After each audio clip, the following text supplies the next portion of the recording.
The most expensive bill of my life was the price of buying my parents' love. I thought I was a devoted daughter until I realized I was just a breathing ATM. At their 40th anniversary gala, my father screamed that I had never given this family anything. He was right. I had never given them a refusal. That is the gift I am delivering tonight. A perfect disappearance that leaves them alone with their massive debts. My name is Charlene Oakmont. I am 34 years old, and my official title is Creative Director at Vanguard Aesthetics, one of the premier interior design firms in Chicago. My job, in essence, is to curate perfection. I align textures, manipulate lighting, and orchestrate spaces so that when a client walks into a room, they feel an overwhelming sense of belonging and status. I am paid an exorbitant salary to notice the things other people miss: the slightly off-center painting, the clashing undertones in a fabric swatch, the way a shadow falls at 4 p.m. I am a professional observer of flaws, and tonight, standing in the corner of the Sapphire Room at the Peninsula, I was observing the most expensive, flawless disaster of my entire career. The occasion was the 40th wedding anniversary of my parents, Douglas and Marilyn. The venue was my choice. Naturally, the Sapphire Room was draped in heavy midnight blue velvet and accented with silver candelabras that stood taller than most of the guests. I had spent 6 months planning this. I had selected the floral arrangements, white orchids imported from Ecuador because my mother claimed roses were too pedestrian. I had tasted 5 different catering menus before settling on the filet mignon with truffle reduction. I had hired a string quartet that played soft, non-intrusive renditions of jazz standards, and most importantly, I had written the check, $50,000. That was the cost of tonight. $50,000 for the venue, the food, the open bar that was currently being drained at an alarming rate, and the photographer who was circling the room like a shark. I had paid it all from my personal savings, a wire transfer sent quietly 2 weeks ago so that the event planner would not ask questions. But to the 150 guests swirling around the ballroom, sipping my champagne and eating my truffles, this lavish display was not a gift from a dutiful daughter. Oh, no. According to the toast my father had given 20 minutes ago, this party was the fruit of his latest successful market ventures. I watched Douglas from across the room. He was wearing a tuxedo that I had paid to have tailored for him because he had gained 20 pounds around the middle. He held a crystal flute in one hand and was gesturing wildly with the other, regaling a group of his old country club friends. He looked the part of the benevolent patriarch, flushed with success and alcohol. My mother, Marilyn, stood beside him, glittering in a sequined gown that cost $3,000, another charge on my American Express black card that she had promised to pay back once the dividends cleared. She looked radiant. Accepting compliments on her youthful appearance and her husband's generosity, I adjusted the earpiece I was wearing. I was not just the financier, I was the stage manager. "Table 6 needs more wine," I murmured into the microphone, alerting the head of the catering staff. "And can we please dim the sconces on the north wall by 10%? It is too bright." I was working. I was always working. While my family accepted adulation, I was ensuring their glasses never went empty. It was a role I had played since I was 7 years old, mediating arguments and hiding overdue bills. Only now the stakes were higher and the bills had more zeros. Then there was the rest of the Oakmont clan. My older brother, Brandon, was holding court near the bar. At 37, Brandon was a professional dreamer. He was currently unemployed, having quit his last sales job because the manager didn't respect his vision. But to hear him tell it, he was on the verge of launching a tech startup that would revolutionize the way people bought groceries. He was wearing a flashy watch that I knew was a high-end replica, and he was leaning in close to a cousin I had not seen in 5 years, likely pitching an investment opportunity that did not exist. And Tiffany, my baby sister, at 30, Tiffany had perfected the art of weaponized incompetence. She was a single mother of 2 chaotic twin boys who were currently running laps around the cake table. Ignoring the horrified looks of the waitstaff, Tiffany was sitting at the VIP table, looking bored, scrolling through her phone. She used her children as both a shield and a sword. She couldn't work because of the boys. She couldn't contribute to the party because of the boys. And she couldn't arrive on time because of the boys. I took a deep breath and smoothed the skirt of my dress. It was a vintage emerald silk gown I had found in Paris. Structured and elegant. The only thing I was wearing that felt like armor. I decided to take a break from my self-imposed duties to get a glass of sparkling water. As I moved toward the bar, navigating the sea of guests, not a single person stopped me. No one pulled me into a hug. No one said, "Charlene, this is magnificent. Thank you." I was a ghost in high heels. The photographer, a man I had tipped $200 in advance to ensure good angles, swept past me to take a photo of Brandon and Tiffany laughing together. They posed instinctively, dazzling smiles plastered on their faces. I was not invited into the frame. I stood there for a second, a foolish hope rising in my chest that one of them would wave me over. They did not. I reached the bar just as Tiffany decided she needed a refill. She turned sharply, not looking where she was going, and the glass of Cabernet Sauvignon in her hand collided with my chest. The cold liquid soaked through the silk instantly. A dark, jagged stain spread across my torso like a gunshot wound. The gasp from the nearby guests was audible. "Oh, God," Tiffany said. But her tone wasn't apologetic. It was annoyed. She looked at her empty glass, then at my dress. "You should really watch where you're standing. Char, you're practically blending into the curtains." I looked down at the ruined silk. "Tiffany," I said, my voice barely a whisper. "This is vintage." She rolled her eyes, signaling the bartender for another drink. "Relax. It's just a dress. You make, what, 6 figures? You can afford to buy a new one tomorrow. Don't make a scene at Mom and Dad's party. It's tacky." She took her fresh wine and sauntered away, leaving me standing there, dripping red wine onto the plush carpet. A waiter rushed over with club soda and a napkin, looking more distressed than my own sister. "I am so sorry, Ms. Oakmont," he said, dabbing at the fabric. "It is fine," I said, my voice mechanical. "Please excuse me.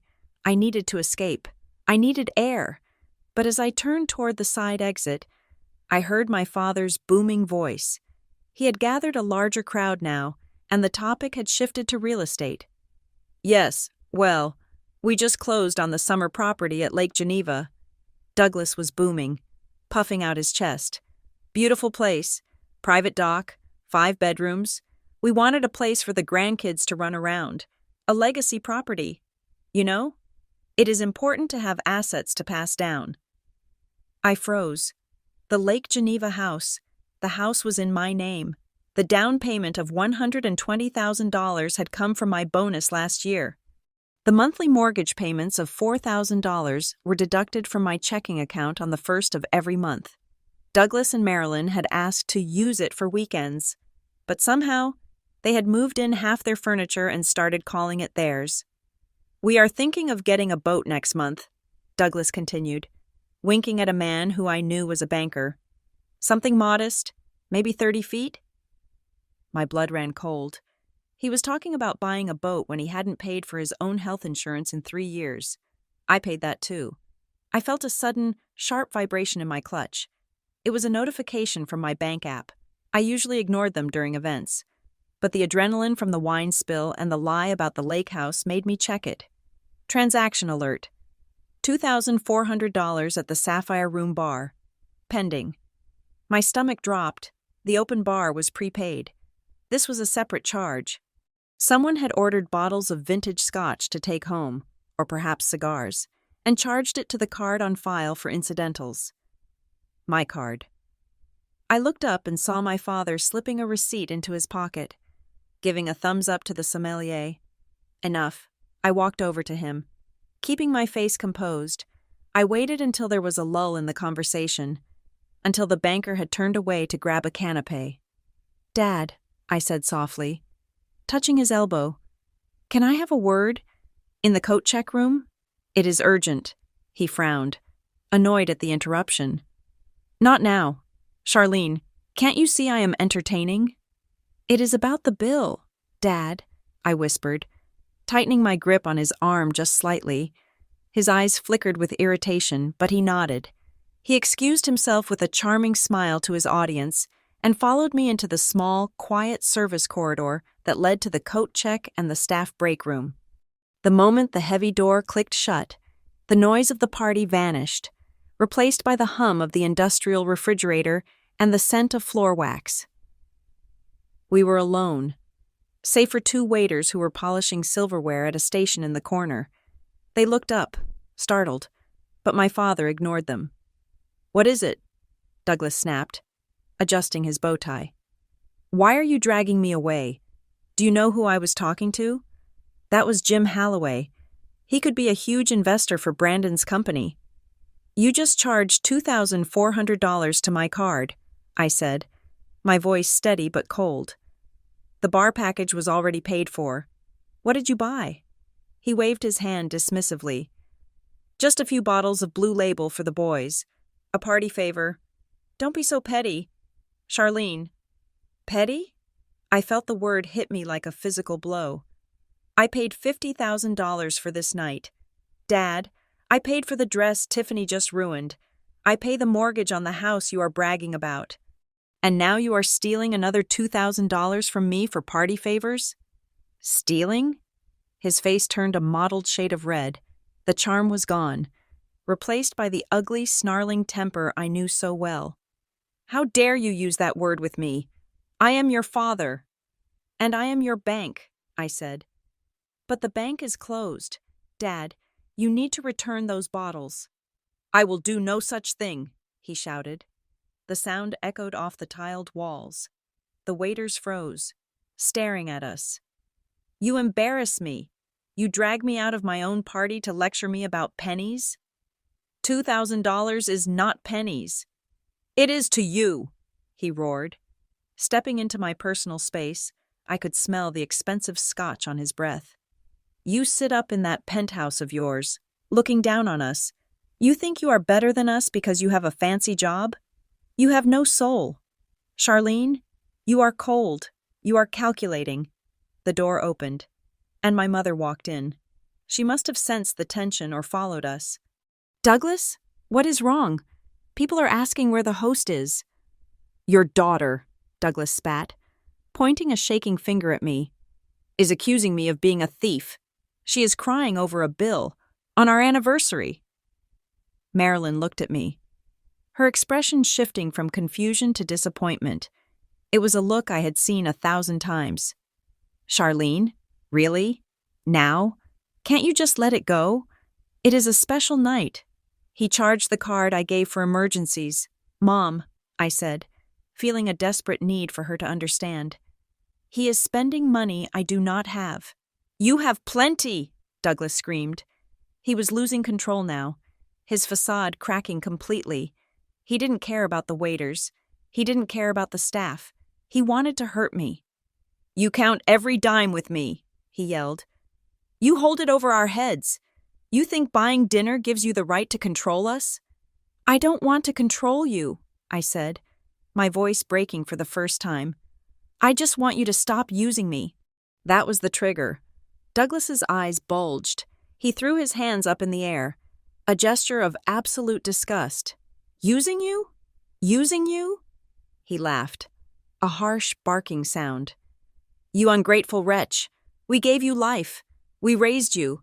And what have you done for us, huh? He leaned in close, his face inches from mine, and delivered the sentence that would sever the last thread holding my sanity together. You have never given this family anything. The silence that followed was absolute. The words hung in the air, vibrating. Never given this family anything.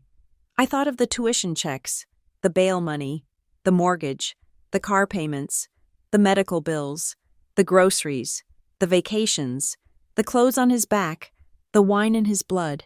I looked at my mother, waiting for her to correct him, waiting for her to say, Douglas, that is not true. She has given us everything, Marilyn sighed, smoothing the sequins on her dress. She looked at me with a pitying, condescending frown. You really are disappointing your father. Charlene, she said. Don't be so selfish. Try to think of someone other than yourself for once. Something inside me snapped. It wasn't a loud snap. It was quiet, like a fuse blowing in a deep, dark basement. The anger didn't rise.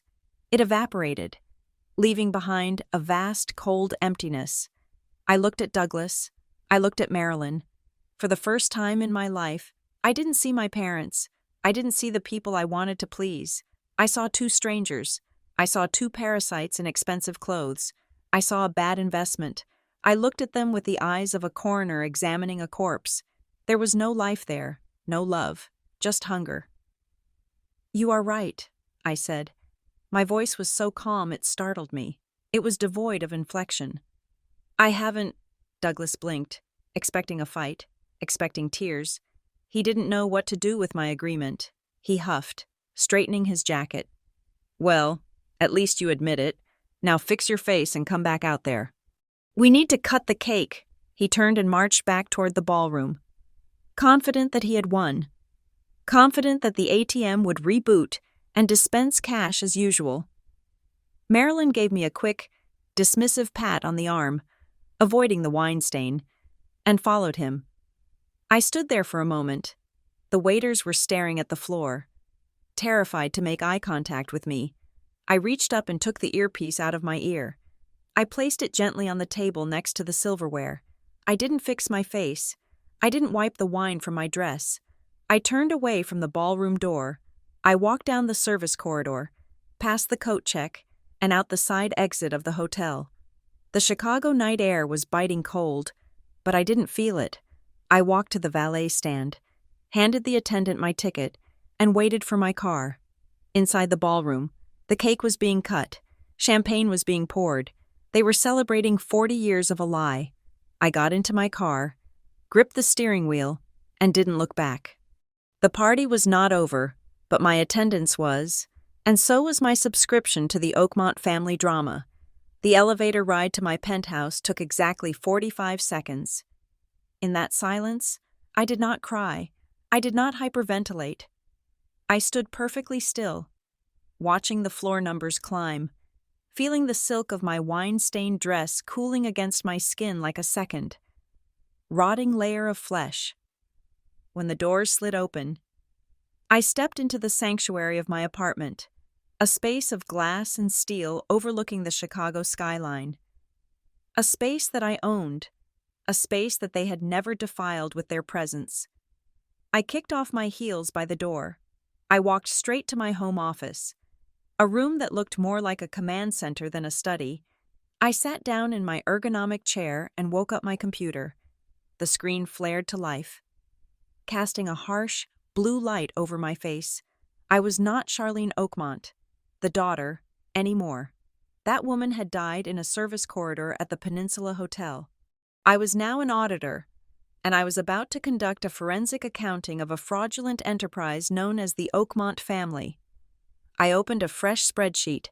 I typed 3 words across the top in bold, size 20 font. The parasite index. For the next 4 hours, I did not move. I did not drink water. I simply mined data. I logged into my primary bank account, the one I had used to funnel life into them for over a decade. I downloaded statements going back 5 years. I pulled up Venmo histories, Zelle transfers, and credit card statements where I had foolishly added Brandon and my father as authorized users for emergencies. The data was a graveyard of my own stupidity. I started categorize the outflows. I created columns, one for Brandon, one for Tiffany, one for Douglas and Marilyn. I let my mind drift back as I typed, analyzing the last 10 years not as memories, but as transactions. I remembered the night Brandon called me from a holding cell in Milwaukee. He had been arrested for a DUI. I had wired $5,000 for bail and another $10,000 for a lawyer who specialized in making problems disappear. Brandon had promised to pay me back when his app launched. That was 6 years ago. Status: write-off. I remembered Tiffany sobbing in my kitchen, claiming her ex-husband was refusing to pay for the twins' private school tuition at St. Jude's. She said the boys would be crushed if they had to go to public school. I had set up a direct debit for $3,500 a month, 4 years running. Status: sunk cost. I remembered my mother's heart condition, the mysterious palpitations that required expensive medication not covered by their basic insurance. $600 a month, sent directly to her checking account because she claimed the pharmacy didn't accept third-party credit cards over the phone. I typed it all in. The numbers on the screen began to blur, not from tears, but from the sheer, staggering magnitude of the theft. The total at the bottom of the spreadsheet was climbing towards 7 figures. But totals are just statistics. It was the details where the devil lived, and I was about to meet him. I decided to audit the medical payments first. I pulled up the transfer history for the $600 I sent on the 15th of every month. Then, because I had set up my parents' online banking years ago when they claimed technology was too hard, I logged into their account. They had never changed the password. It was still the name of their first dog followed by the year they were married. I cross-referenced the dates. January 15th, I sent $600. January 16th, a transfer of $600 left my mother's account. But it did not go to CVS or Walgreens. It did not go to a cardiologist. It was a peer-to-peer transfer to a handle I recognized immediately. Brandon Oakmont, 82. I froze. I clicked on Brandon's account history, which I could access because, legally, the account was a sub-account of mine that I had forgotten to close after college. There it was. The $600 came in from Mom, and 10 minutes later, $600 went out to a merchant labeled Lucky Spin Online Gaming NV. I stared at the screen. My mother did not have a heart condition. She had a gambling addict son, and she was laundering my money to feed his habit while guilt-tripping me about her health. The angina, the shortness of breath, the fainting spells, it was all performance art. They were actors, and I was the audience who paid for the ticket. I felt a cold rage settle in my stomach, heavy and solid like a stone. I continued digging. I turned my attention to the Lake Geneva house, the legacy property. The villa I paid $4,000 a month to keep, plus utilities, plus property taxes, my father's pride and joy. I opened the utility bills for the last 6 months. They were astronomical. $500 for electricity in October? For a house they claimed they only visited on weekends? It didn't make sense. On a hunch, I opened a new tab and went to Airbnb. I zoomed in on the map of Lake Geneva. I scanned the listings near the water, and there it was. Cozy lakeside manor with private dock. The cover photo was my living room, the leather sofa I had selected, the rug I had imported from Morocco. I clicked on the host profile. Superhosts, Doug Marilyn. I read the description. Experience the luxury of this family estate. Perfect for bachelorette parties and corporate retreats. Minimum stay 2 nights, $3,000 per weekend. They were renting out my house. I scrolled through the reviews. There were dozens of them. Doug was a fantastic host. He met us with the keys and gave us a tour. The wine cellar is amazing. Sarah, stayed in July. Marilyn was so sweet. She even baked us cookies. A bit pricey, but worth it for the view. Mike, stayed in September. I checked the dates. September? That was the month my father told me the roof was leaking and needed an emergency patch that cost $8,000. I had sent the money. I went back to the bank statements. There was no payment to a roofing contractor. The $8,000 had been withdrawn in cash at a casino teller window in Hammond, Indiana. They were not just living off me. They were profiting off my assets, double-dipping, and lying about repairs to extract even more cash. I was not a daughter. I was a diversified portfolio. I was a yield-bearing instrument with a pulse. I leaned back, the leather of my chair creaking in the silent room. A strange sensation washed over me. It wasn't sadness. It was clarity. Absolute, crystalline clarity. For 34 years, I had been trying to solve an emotional equation. I thought if I added enough money, enough success, enough obedience. The result would equal love. But the variable was flawed. The equation was impossible. I was not fighting for their love. I was fighting for their solvency. I cracked my knuckles. It was time to close the account. I opened the payment hub on my bank's website. This was the control center for every automated transaction I had set up. First, the mortgage. Lake Geneva property. Mortgage payment, $4,120. I hovered the mouse over the Cancel Autopay button. I clicked. A warning box popped up. Are you sure? Late fees may apply. I am counting on it, I whispered. I clicked Confirm. Next, the credit cards. American Express Platinum. Authorized user, Brandon Oakmont. Status, active. I clicked Remove user. Reason for removal? I typed fraud. I clicked Confirm. The card in his wallet, the one he was probably using right now to buy a round of drinks for his loser friends to celebrate the anniversary, was now a piece of useless plastic. Next, the insurance. Family Health Plan, PPO. Premium, $2,800 per month.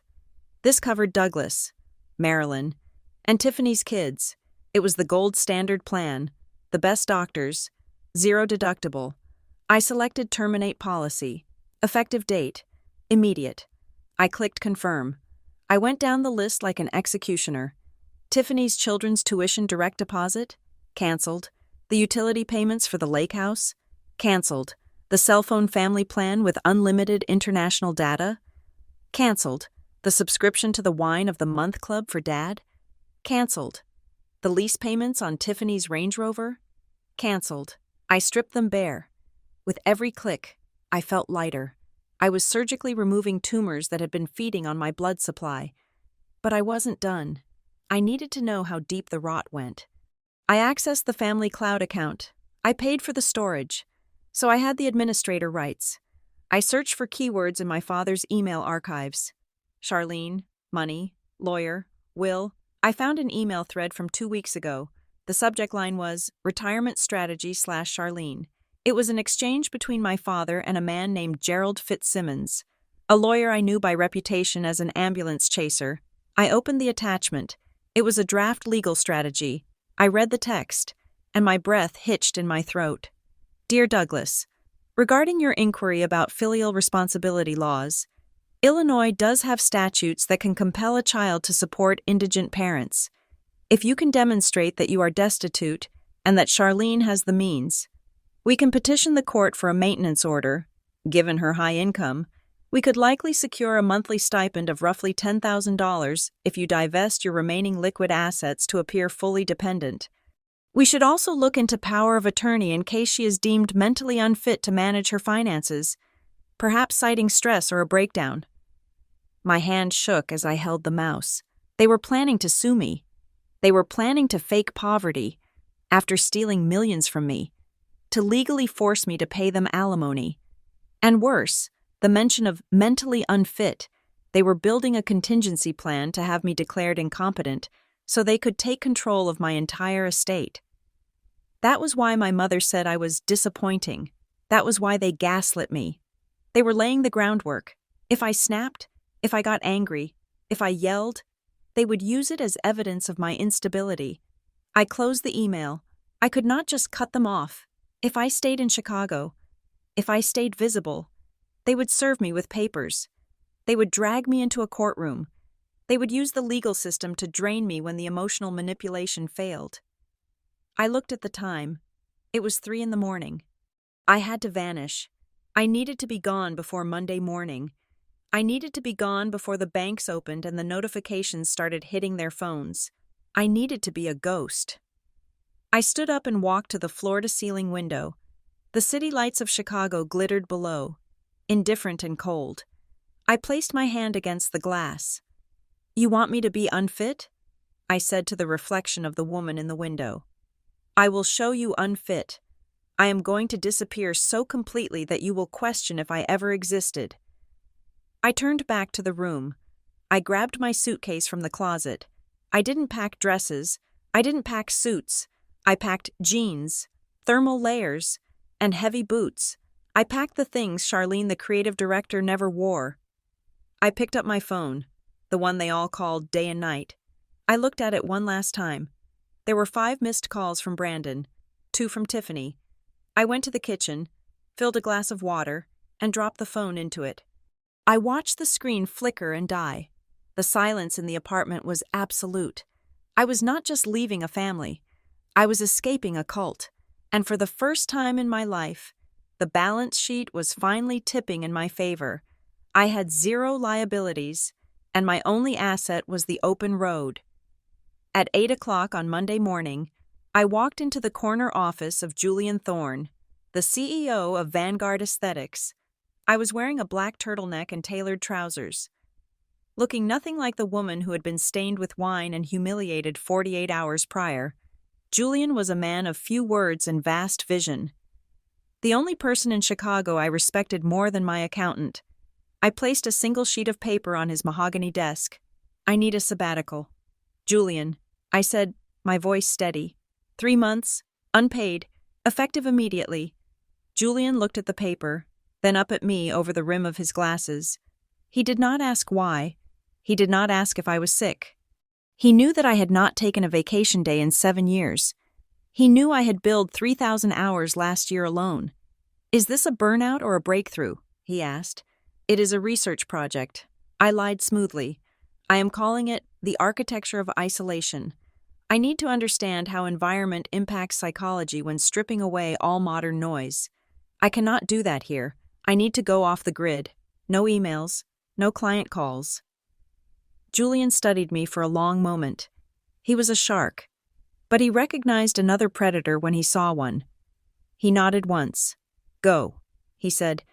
We will tell clients you are on a classified international procurement trip. Your email will be routed to the void.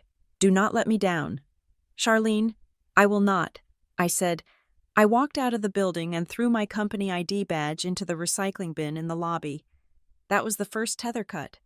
The second tether was my physical existence in the city. I had hired a private logistics firm called Ironclad Moving just after I destroyed my phone the night before.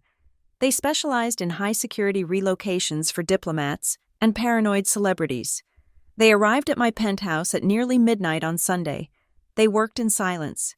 It was eerie. 4 men in gray jumpsuits packing my life into reinforced crates. I did not want my furniture. I did not want my art. I wanted it all gone. Stored in a climate-controlled vault in a subterranean facility outside of O'Hare Airport. I paid the 6-month storage fee up front, $12,000, so that even if my parents hired a private investigator to raid my apartment, they would find nothing but bare walls and echo. By noon on Monday, my penthouse was empty. I left the keys on the kitchen counter for the building manager with a note saying I would be traveling and to authorize entry for no one. Not my mother, not the police, no one. My final stop in Chicago was a nondescript office building in the Loop. The gold lettering on the door read, Marcus Vance, attorney at law. Marcus was not a nice man. He did not have a family portrait on his desk. He had a collection of antique letter openers that looked suspiciously like daggers. He was the most ruthless family law attorney in the state, a man who viewed alimony disputes as blood sport. I sat across from him and slid a cashier's check for $25,000 across the desk. This is your retainer, I said. Marcus looked at the check, then at me. His eyes were the color of flint. Who are we killing? He asked. Half joking. My family. I said, metaphorically speaking, I am disappearing. They will try to find me. They will try to sue me for support. They will try to file missing person reports to freeze my assets. Your job is to be the wall they crash into. I handed him the dossier I had compiled the night before. The parasite index, the gambling records, the fraud evidence, the emails about the filiation lawsuit. If they file a single motion, I said, you release the Kraken. You countersue for fraud, embezzlement, and elder abuse, since they are technically stealing from their own future to fund Brandon's gambling. Marcus smiled, and it was a terrifying sight. I like this, he said. Go. I will handle the vermin. I left his office and walked 2 blocks to a rental car agency where I had reserved a black Ford Expedition under the name Lena Corwin. It was a sturdy, unglamorous vehicle with four-wheel drive. I tossed a duffel bag into the passenger seat. Inside was a burner phone with a prepaid SIM card, and only one number saved in the contacts: Marcus Vance. I drove west. I did not turn on the radio. I watched the skyline of Chicago shrink in the rear-view mirror until the Willis Tower was just a needle in the distance, and then, finally, it was gone. The drive took 2 days. I slept in motel parking lots, wrapped in a blanket, too paranoid to check in and leave a paper trail. I ate beef jerky and drank terrible gas station coffee. As the landscape shifted from the flat cornfields of the Midwest to the rolling plains of the Dakotas, and finally the jagged teeth of the Rockies, I felt the physical weight of my old life peeling away. I arrived in Montana on a Wednesday afternoon. The town was called Whitefish. But I didn't stay in town. I drove 40 minutes up a winding logging road to a cabin I had rented through a Shell LLC. I set up years ago for tax purposes. It was a small A-frame structure tucked into a grove of pine trees, invisible from the main road. It had a wood stove, a backup generator, and satellite internet that was spotty at best. It was perfect. I unpacked my meager belongings, a few sweaters, jeans, boots, sketchbooks. I stood on the deck and breathed in the air. It tasted like ice and pine resin. It did not taste like guilt. But while I was breathing clean air, back in Chicago, the suffocation was beginning. It started, predictably, with Brandon. According to the report, Marcus would later encrypt and send to me. Wednesday night was Ladies' Night at the Velvet Rope, a high-end club where Brandon liked to pretend he was a VIP. He had ordered 3 bottles of Grey Goose for his table, surrounded by people who only liked him because he paid the tab. When the waitress brought the card reader, Brandon flashed his signature grin, the one that usually cost me $500, and tapped the American Express Platinum card. My card. Transaction declined. He probably laughed.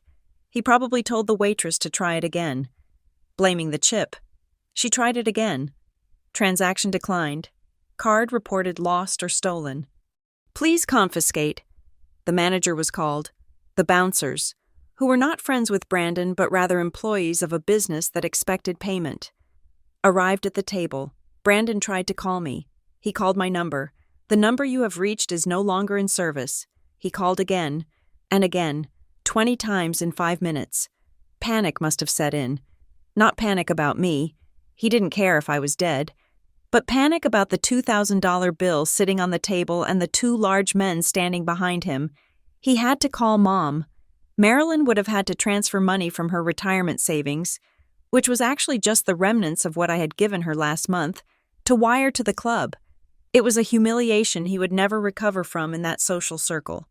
The next morning, the second domino fell. My mother called Vanguard Aesthetics. She didn't call my cell, because by now they knew something was wrong with the phones. She called the main switchboard, demanding to be put through to Charlene Oakmont immediately. My receptionist, Allie, a 22-year-old girl I had mentored and protected from corporate bullies, picked up. I had prepped her.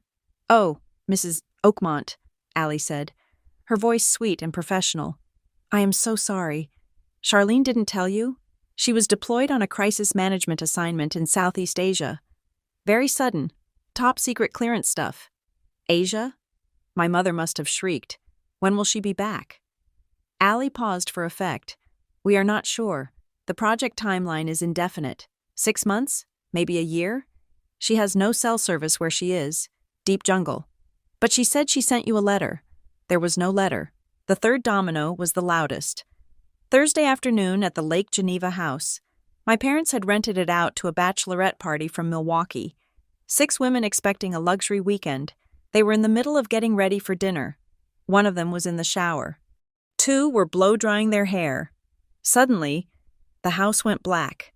The water pressure died instantly as the electric pump shut off.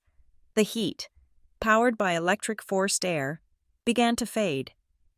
I had called the utility company on Tuesday morning and requested a hard disconnect due to sale of property. The bachelorette party called my father. They were screaming. They had paid $3,000, and now they were standing in the dark with shampoo in their hair. My father, who was currently dealing with Brandon's credit card crisis, tried to log into the utility account to pay the bill. Access denied. Account closed. The guests called the police to file a fraud report. They called Airbnb corporate. They threatened to sue Douglas for scamming them. My father had to drive 2 hours to the lake house in the middle of the night to try and explain, but without my money, he couldn't even offer them a refund.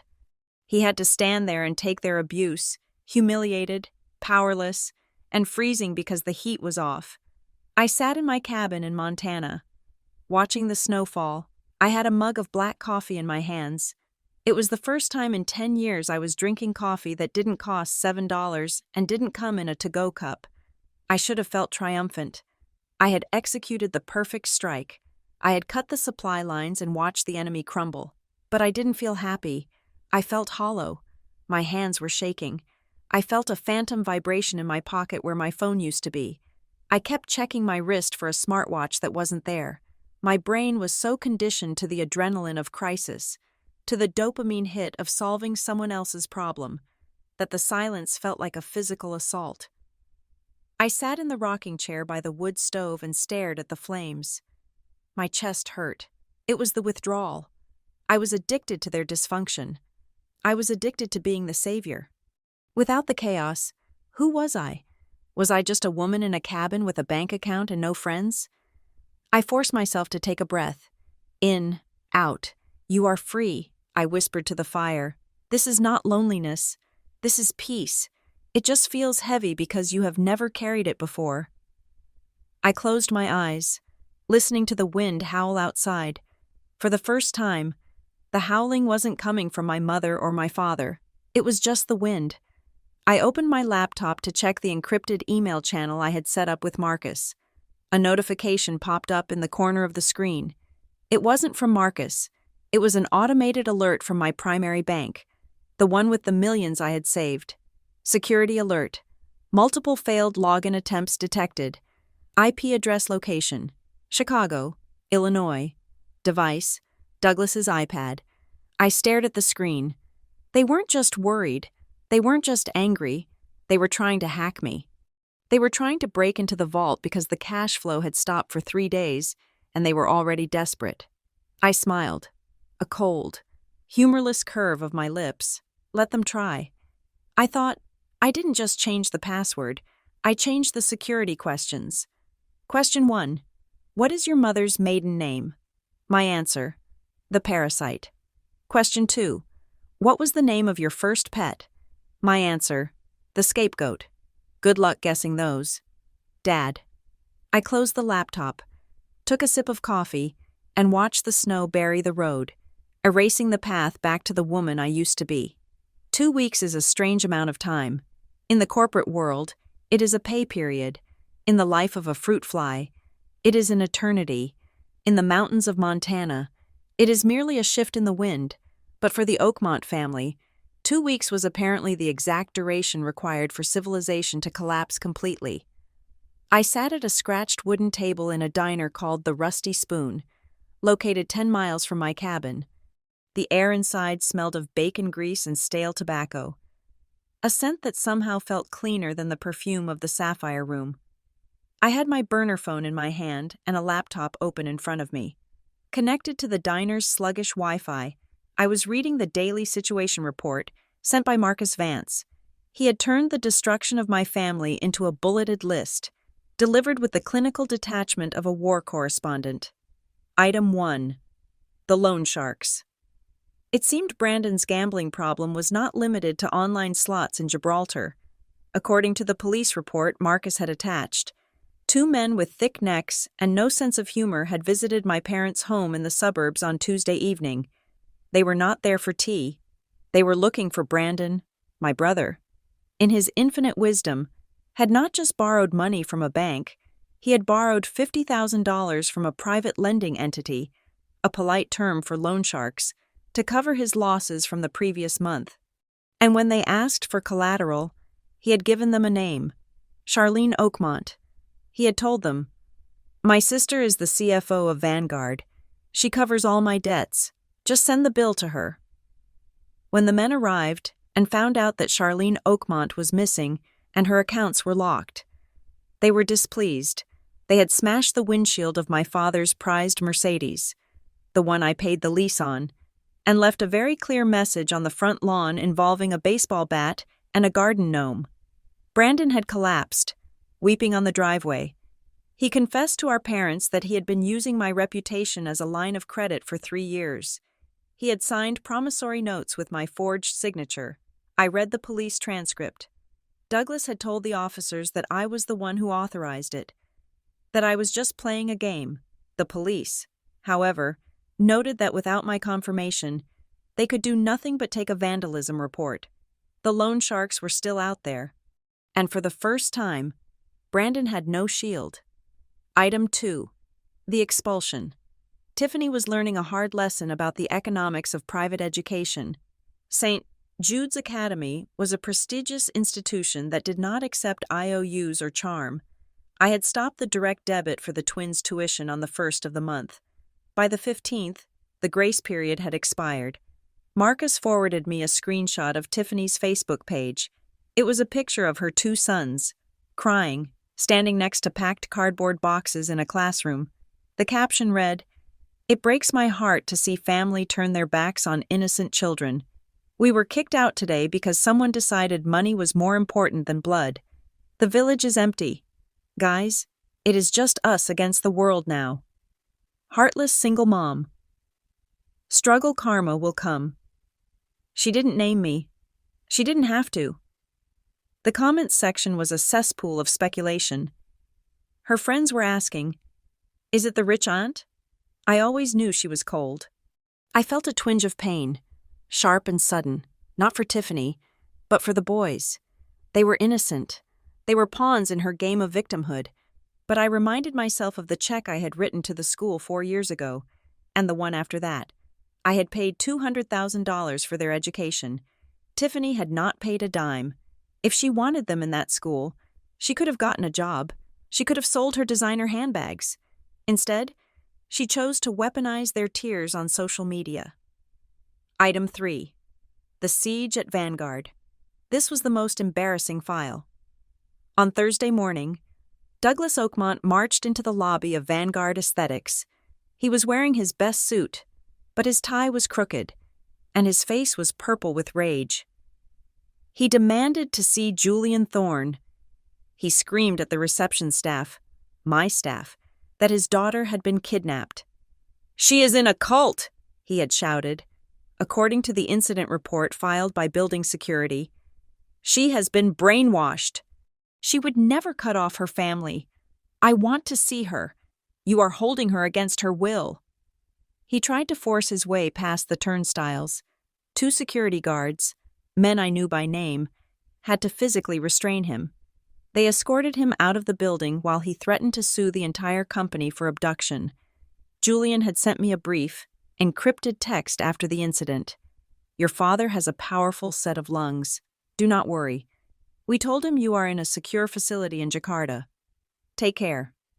I closed the laptop for a moment and looked out the window. The snow was falling in thick, heavy sheets. The contrast was jarring. In Chicago, my father was screaming in a marble lobby. Here, the only sound was the clinking of silverware and the low hum of a refrigerator. Bad news from back home? I looked up. A man was standing by my table, holding a pot of coffee. He was older, perhaps 70, with a face that looked like it had been carved out of granite and eyes that were incredibly sharp. He was wearing a flannel shirt and a fishing vest. "Something like that," I said, guarding my screen. He poured coffee into my mug without asking. "You are the one in the A-frame up on Ridge Road. The Corwin girl. Word travels fast," I said. "It is a small town," he replied. He sat down opposite me, uninvited but not unwelcome. There was an authority about him that made me pause. "I am Elias. Used to be the judge in this county for 30 years. Now I just fish and annoy the tourists." I stiffened. "A judge?" "Relax," Elias said, seeing my reaction. I am retired, and I have seen enough people running from things to know the look. You have the look of someone who is waiting for the other shoe to drop. I took a sip of the coffee. It was hot and bitter. The other shoe dropped a long time ago. I am just watching the cleanup crew. Family? He asked. How did you know? It is always family or money, Elias said. And usually, when a woman drives a Ford Expedition alone into the mountains in the middle of winter, it is both. He leaned in, his voice dropping to a low rumble. Here is a piece of free legal advice from an old man who has presided over 2,000 divorces and inheritance wars. The law is a blunt instrument. It is a hammer. If they are coming after you with the law, do not try to block the hammer. You step aside and let them smash their own feet. I looked at him, intrigued. They are trying to smash me. Let them swing, Elias said. Anger makes people stupid. Desperation makes them sloppy. You stay quiet. Silence is the loudest scream in the courtroom. It drives them crazy because they cannot argue with it. He tapped the table once, stood up, and walked away before I could thank him. I opened my laptop again. Elias was right. Desperation was making them sloppy. But it was also making them dangerous. Item 4. The nuclear option. This was the email from Marcus that made my blood turn to ice. Charlene. Marcus wrote, "We have a problem. Your parents have retained a new lawyer, a guy named Scumbag, specializing in elder law. They filed a petition this morning in Cook County Family Court for emergency temporary guardianship. I clicked on the attachment. It was a 20-page legal filing. Petitioners Douglas and Marilyn Oakmont allege that the respondent, Charlene Oakmont, is suffering from an acute mental health crisis, specifically a paranoid psychotic break. Petitioners cite her sudden disappearance, her irrational disposal of personal property, and her violent financial retaliation against dependent family members as evidence of her incapacity.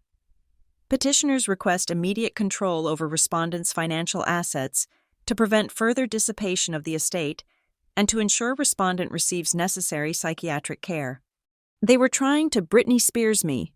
They were claiming I was crazy. They were using my escape, my survival, as proof of my insanity. They wanted to lock me up and take the keys to the bank accounts. It was so evil, so calculated, that I didn't feel fear. I felt a wave of nausea. They didn't want me back because they loved me. They wanted me back because I was an asset that had malfunctioned. You don't ask a broken toaster how it feels. You unplug it and fix it. I typed a reply to Marcus. Fight it. Delay it. Do not let them get a hearing. Marcus replied instantly. I am on it. I have countered with a demand for a psychiatric evaluation by a court-appointed independent doctor, not their paid hack, and I am submitting the evidence of the gambling and the fraud. But Charlene, you need to be prepared. They are going to play dirty in the court of public opinion. He was right. 2 hours later, my phone pinged with a Google alert I had set up for my own name. It was a TikTok video. I clicked the link. The video had already garnered 200,000 views. The setting was a hospital room. My mother, Marilyn, was lying in a hospital bed, looking frail and pale. She was wearing a hospital gown, and there was an IV line taped to her hand. I zoomed in. The IV bag was clear liquid, probably saline. The monitor behind her was off. Brandon was holding the camera. The angle was close, intimate. He looked disheveled, tears streaming down his face. Hey guys, Brandon whispered into the camera. I don't usually do this, but we are desperate. This is my mom. She had a heart attack this morning. Marilyn let out a weak moan and closed her eyes. It is the stress, Brandon continued, his voice cracking. My sister, Charlene Oakmont, she abandoned us. She cut off the money for my mom's heart medication. She left us with nothing. She disappeared. We don't know if she is on drugs or if she has been brainwashed, but she is killing this family. He turned the camera to Tiffany, who was sitting in the corner, holding her head in her hands. We just want her to come home, Brandon said. Charlene, if you see this, please, Mom needs you. We forgive you. Just come home and unlock the account so we can pay the hospital. Please, the caption read. Find Charlene toxic daughter. Family emergency. Pray for Marilyn. I watched the video 3 times. I analyzed it. The lighting was too good. They had used a ring light. Marilyn's makeup was subtle but present. Foundation to make her look paler. And Brandon was wearing a Rolex Submariner on his wrist. A watch that cost $12,000. I scrolled down to the comments. User 123. This is horrible. How can a daughter do that? Karen_live_love. Rich people are monsters. Hope your mom is okay. But then, the tide began to turn. The internet is a cruel place, but it is also an observant one. Detective_X. Wait a minute. The guy filming is crying about money for meds, but he is wearing a $12,000 Rolex? Med student 99. That monitor isn't even turned on. And that IV is running way too fast for a cardiac patient. This looks staged. Chicago_native. I know this family. That guy Brandon owes money all over town. He is a gambler. The comments were becoming a war zone. Half the people were vilifying me. The heartless rich girl. The other half were dissecting Brandon's props. I sat there in the diner, my finger hovering over the keyboard. I could post a rebuttal. I could release the bank statements right now. I could post the photo of the heart medication money going to the casino. I could destroy them in 5 seconds. My heart hammered in my chest. The urge to defend myself, to scream, "Liars!" was overwhelming. But then I heard Elias's voice in my head.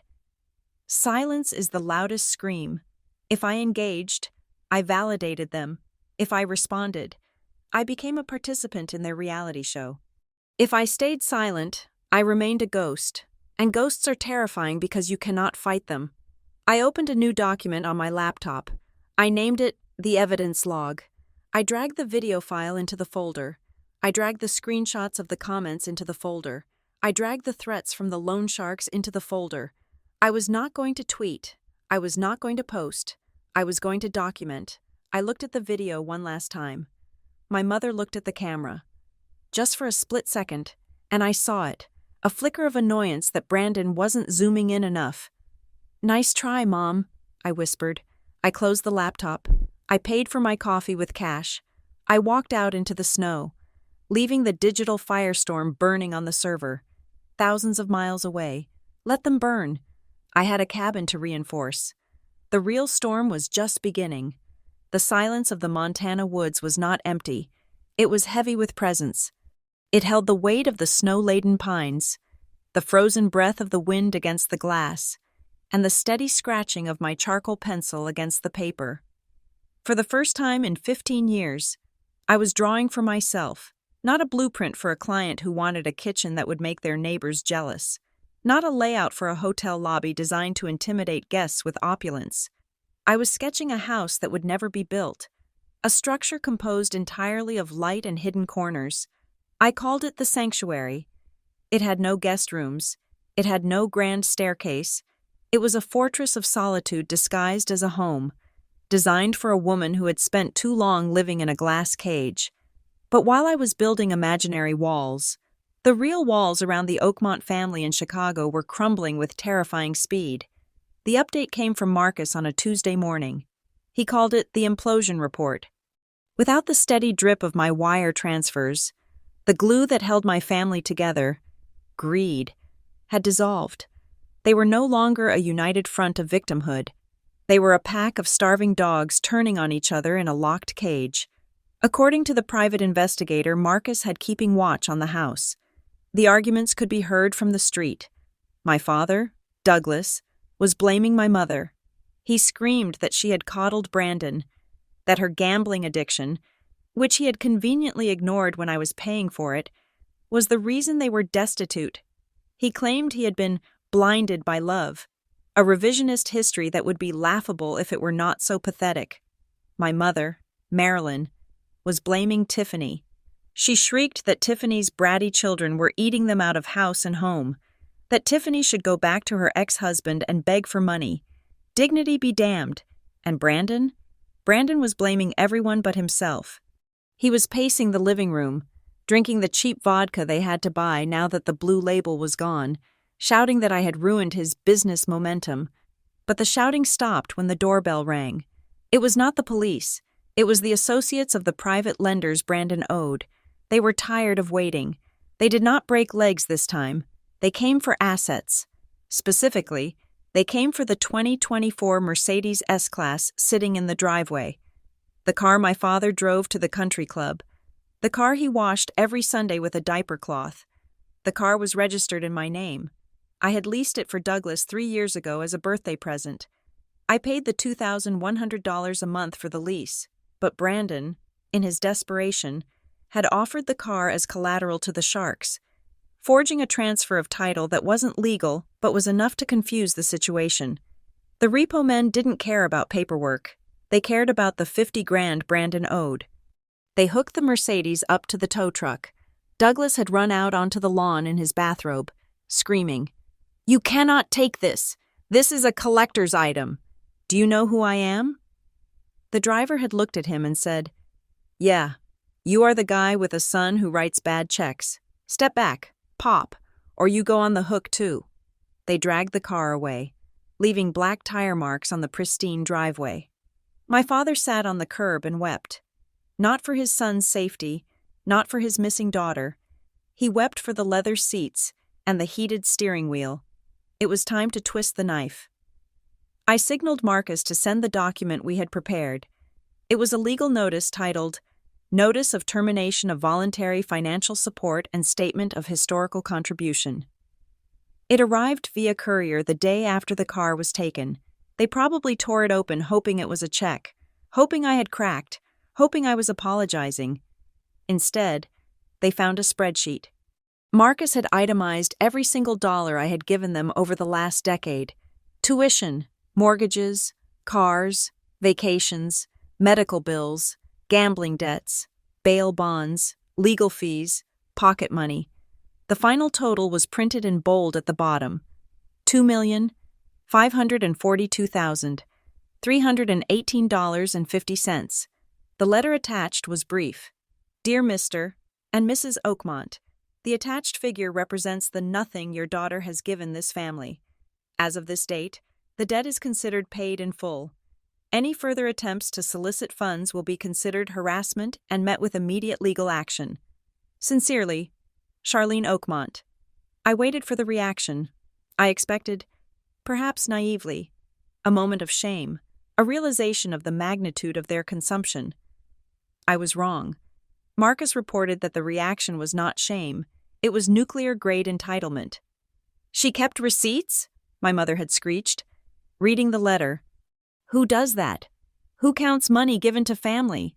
She is sick. She is obsessed with money." "2 million?" my father had spat. "That is a lie. She is inflating the numbers, and even if it is true, so what? We raised her. We sacrificed for her.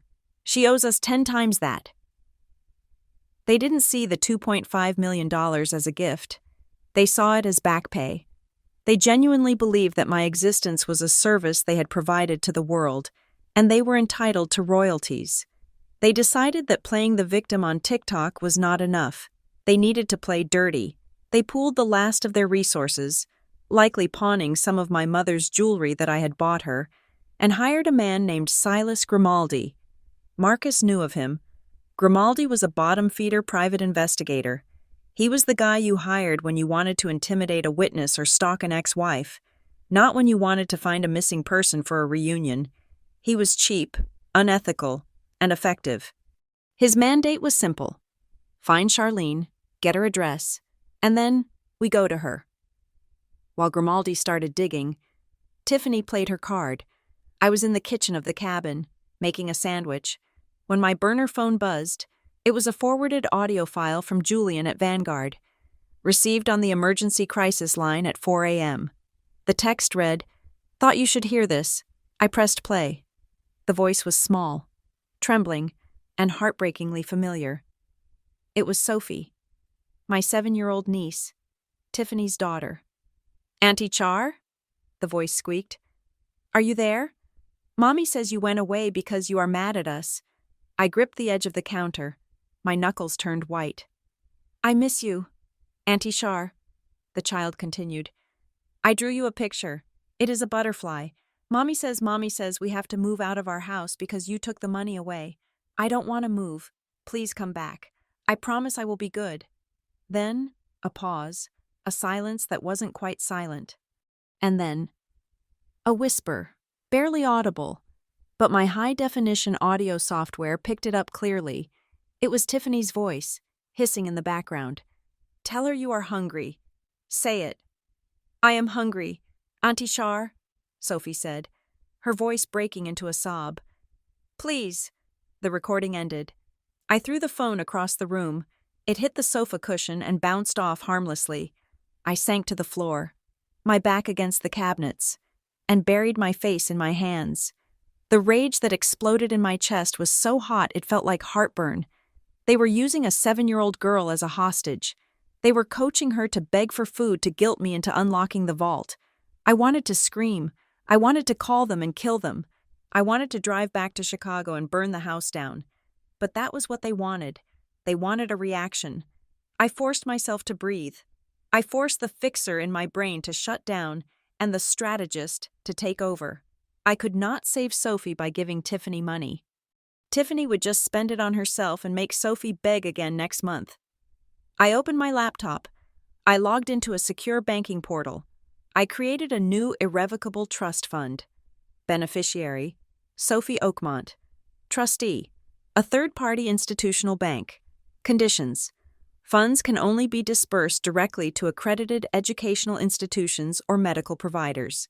No cash withdrawals. No access by parents or guardians.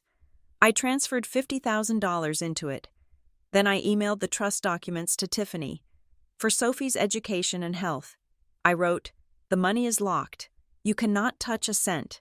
If you make her call me again, I will report you to Child Protective Services for emotional abuse and use the recording as evidence." I sent it.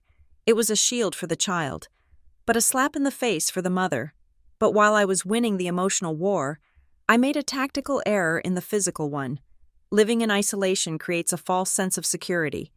You start to believe the world has forgotten you. You start to get careless. I had run out of a specific type of archival ink pens for my drawings. I could have ordered them online. But the delivery would take a week. I was impatient. I drove down into the town of Whitefish. I went to a small art supply store on Main Street. I wore a hat and sunglasses, paying with cash. But as I was leaving, I saw a display of vintage sketchbooks.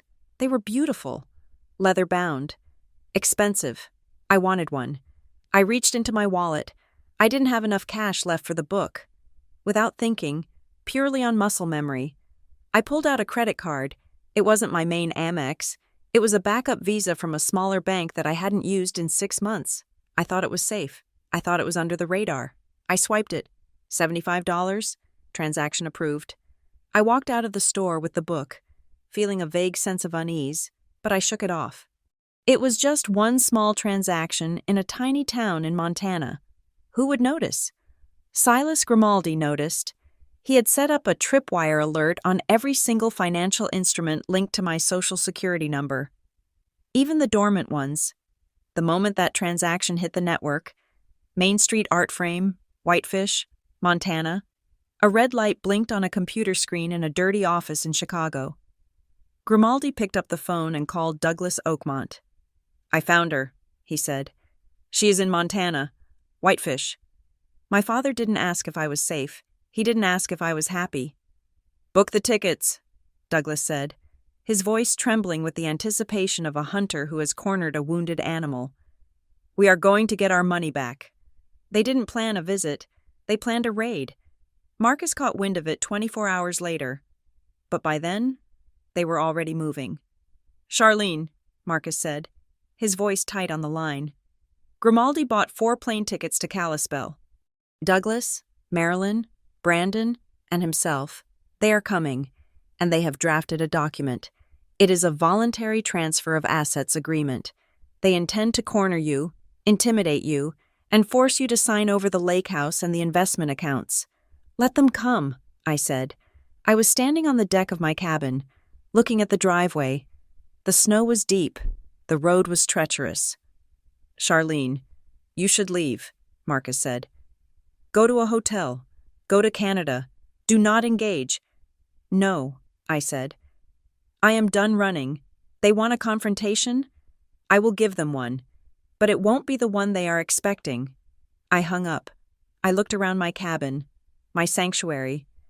They were coming to invade my space one last time. They were bringing their greed, their noise, and their lies into my clean, white world.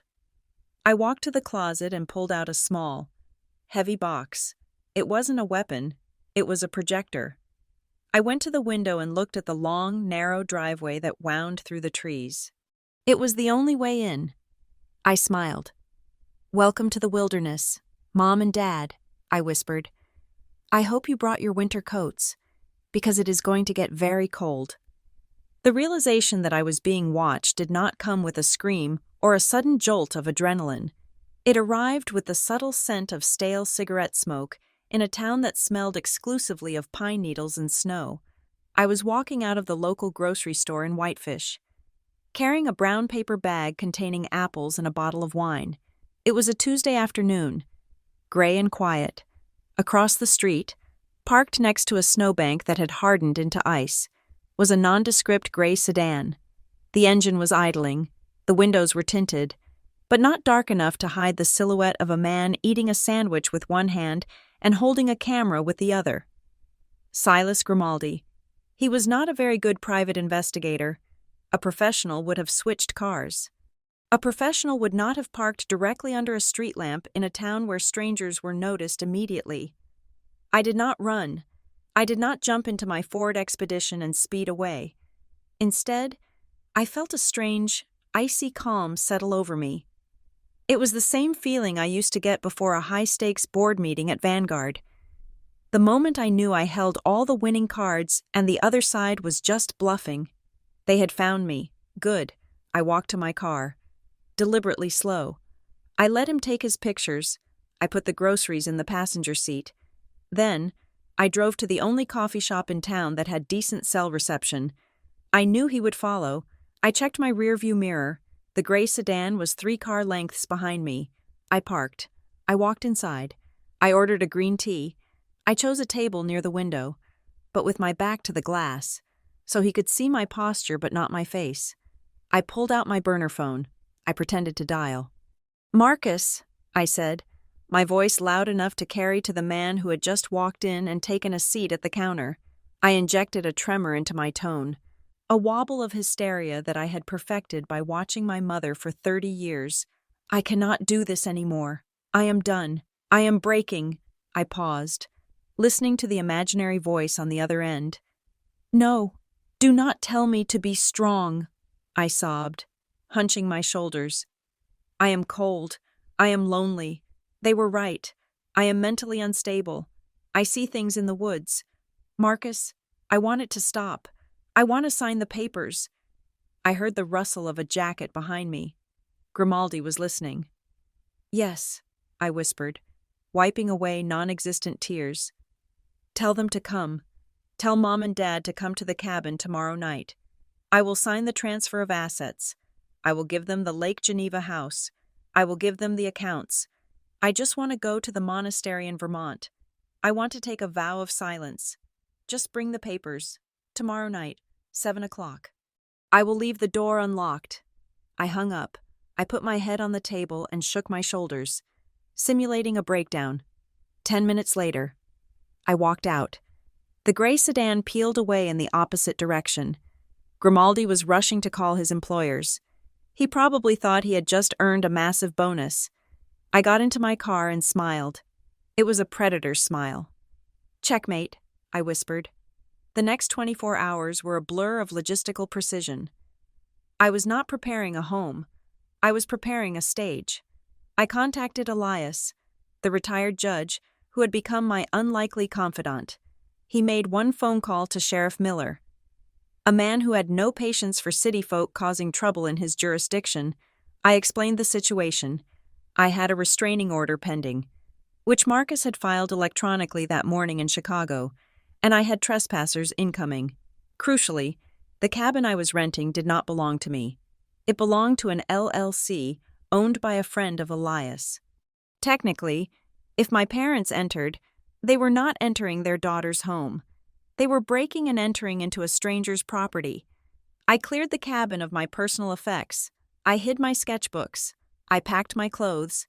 The only thing I left in the main living room was a portable projector screen and a high-lumen projector sitting on the coffee table, connected to a laptop with a motion sensor trigger. I set the thermostat to 50 degrees, uncomfortable, but not freezing. Then, I drove my Expedition a mile down the road and parked it behind a dense thicket of spruce trees. I hiked back through the woods, wearing white camouflage gear I had bought at the Army surplus store. I positioned myself on a ridge overlooking the cabin. I waited. At 7:15 in the evening, headlights cut through the darkness. A rented SUV, a massive black Cadillac Escalade, struggled up the icy driveway. They had rented the most expensive car available, of course. Even on a reclamation mission, appearance was everything. The car stopped. The doors opened. 4 figures stepped out into the biting Montana wind. I watched through my binoculars. My father, Douglas, was wearing a long cashmere coat and a scarf that cost more than the average monthly rent in this town. My mother, Marilyn, was in fur, clutching her purse like a shield. Brandon was shivering in a leather jacket that was fashionable, but useless against 10 degrees below zero. And behind them, looking smug, was Silas Grimaldi. She said the door would be unlocked, I heard Grimaldi say. The sound carried clearly in the crisp air. It better be, Brandon muttered, stomping his boots. This place is a dump. I cannot believe she has been living here. It smells like a petting zoo. Be quiet. Brandon, Douglas snapped. Remember the plan. We get the signature. We get the notary to stamp it. Grimaldi, you brought the stamp, and then we leave. We put her on a bus to that monastery if she wants. I do not care. I just want the deed to the lake house. I hope she has coffee, Marilyn complained. My blood sugar is low. They walked up the wooden steps. Douglas tried the handle. It turned. Too easy, Brandon laughed. She really has cracked. They stepped inside. I watched the lights of the cabin flick on. They were inside. I counted down. 3, 2, 1. The motion sensor tripped. From my vantage point on the ridge, I saw the living room window light up with a blue glow. The projector had started. I could not hear the audio from where I was, but I knew exactly what they were hearing. I had edited the video myself that morning. Inside the cabin, the room was empty, no furniture, no weeping daughter, just the screen. And on the screen, a video began to play. It was footage of me from 2 days ago. I was snowshoeing up the side of a mountain, the sun blazing behind me. I was laughing. I looked strong. My cheeks were flushed with health, not fever. The camera cut to me grilling a steak on a portable fire pit, holding a glass of cheap red wine, looking directly into the lens with a spark in my eyes that they had not seen in 20 years. Then, the video cut to a close-up of my face. I was sitting in my car, the interior warm and safe. Hello, Mother. Hello, Father, the video Charlene said. If you are watching this, it means you have broken into a private residence. It means you drove all the way to Montana because you thought I was weak. You thought I was broken. I imagined their faces freezing. I imagined the confusion turning to horror. I am not broken, the voice continued. I am finally fixed. I am not going to a monastery. I am going to dinner with a friend. And you? You are not going to get a signature. The video Charlene leaned in closer. You are standing in a house that does not belong to me. And as of 9 o'clock this morning, a temporary restraining order was granted by a judge in Cook County and domesticated here in Flathead County. You are currently in violation of a court order. You are trespassing, and I believe... In the video, I looked at my watch. I believe the police should be arriving in exactly 30 seconds. On cue. The tree line at the bottom of the driveway exploded with red and blue lights. Sheriff Miller did not use a siren. He just used the lights. 3 cruisers blocked the driveway.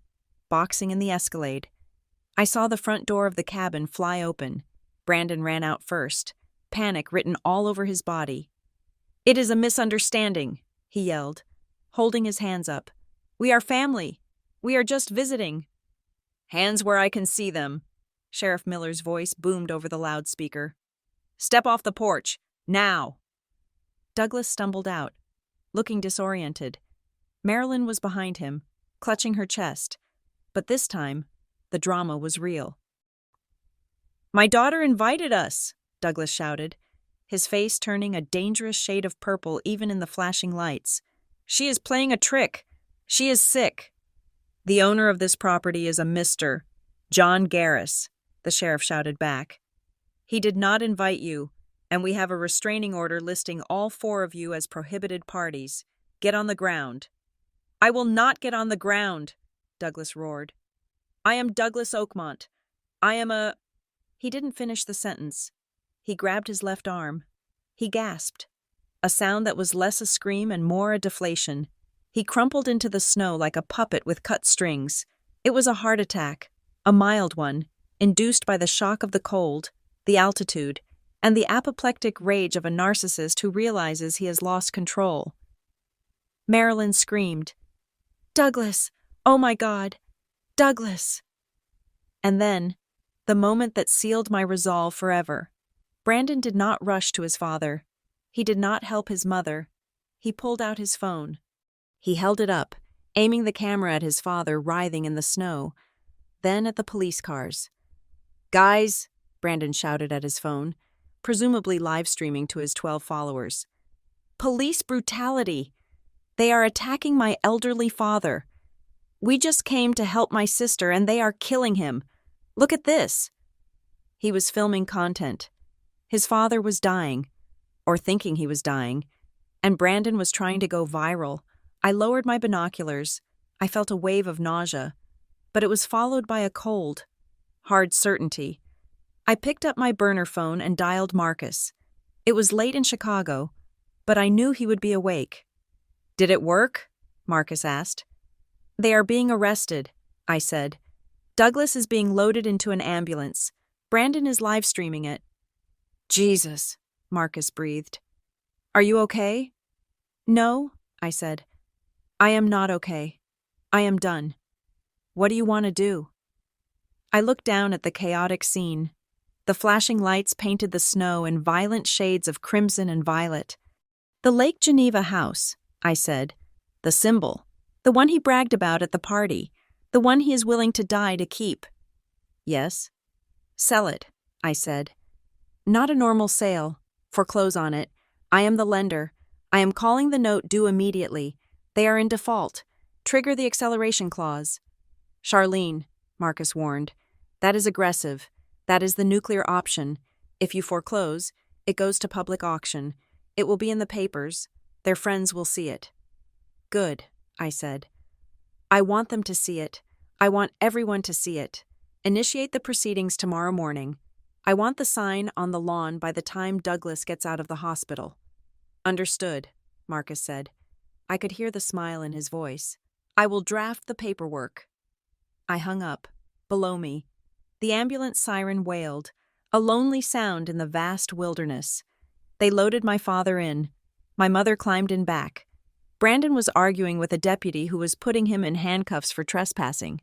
Grimaldi was already in the back of a cruiser, looking bored. The show was over. I turned and walked back through the dark woods toward my car. The cold bit at my cheeks, but I didn't mind. It was a clean cold. It was honest. I had built a fortress of solitude, and they had tried to breach it. Now, I was going to burn down their castle. Chicago looks different when you are no longer holding it up on your shoulders. I returned to the city on a Tuesday. Under the cover of a slate-gray sky and a rental agreement for a suite at the Langham under a shell company name. I did not go to my penthouse. That life was packed in crates.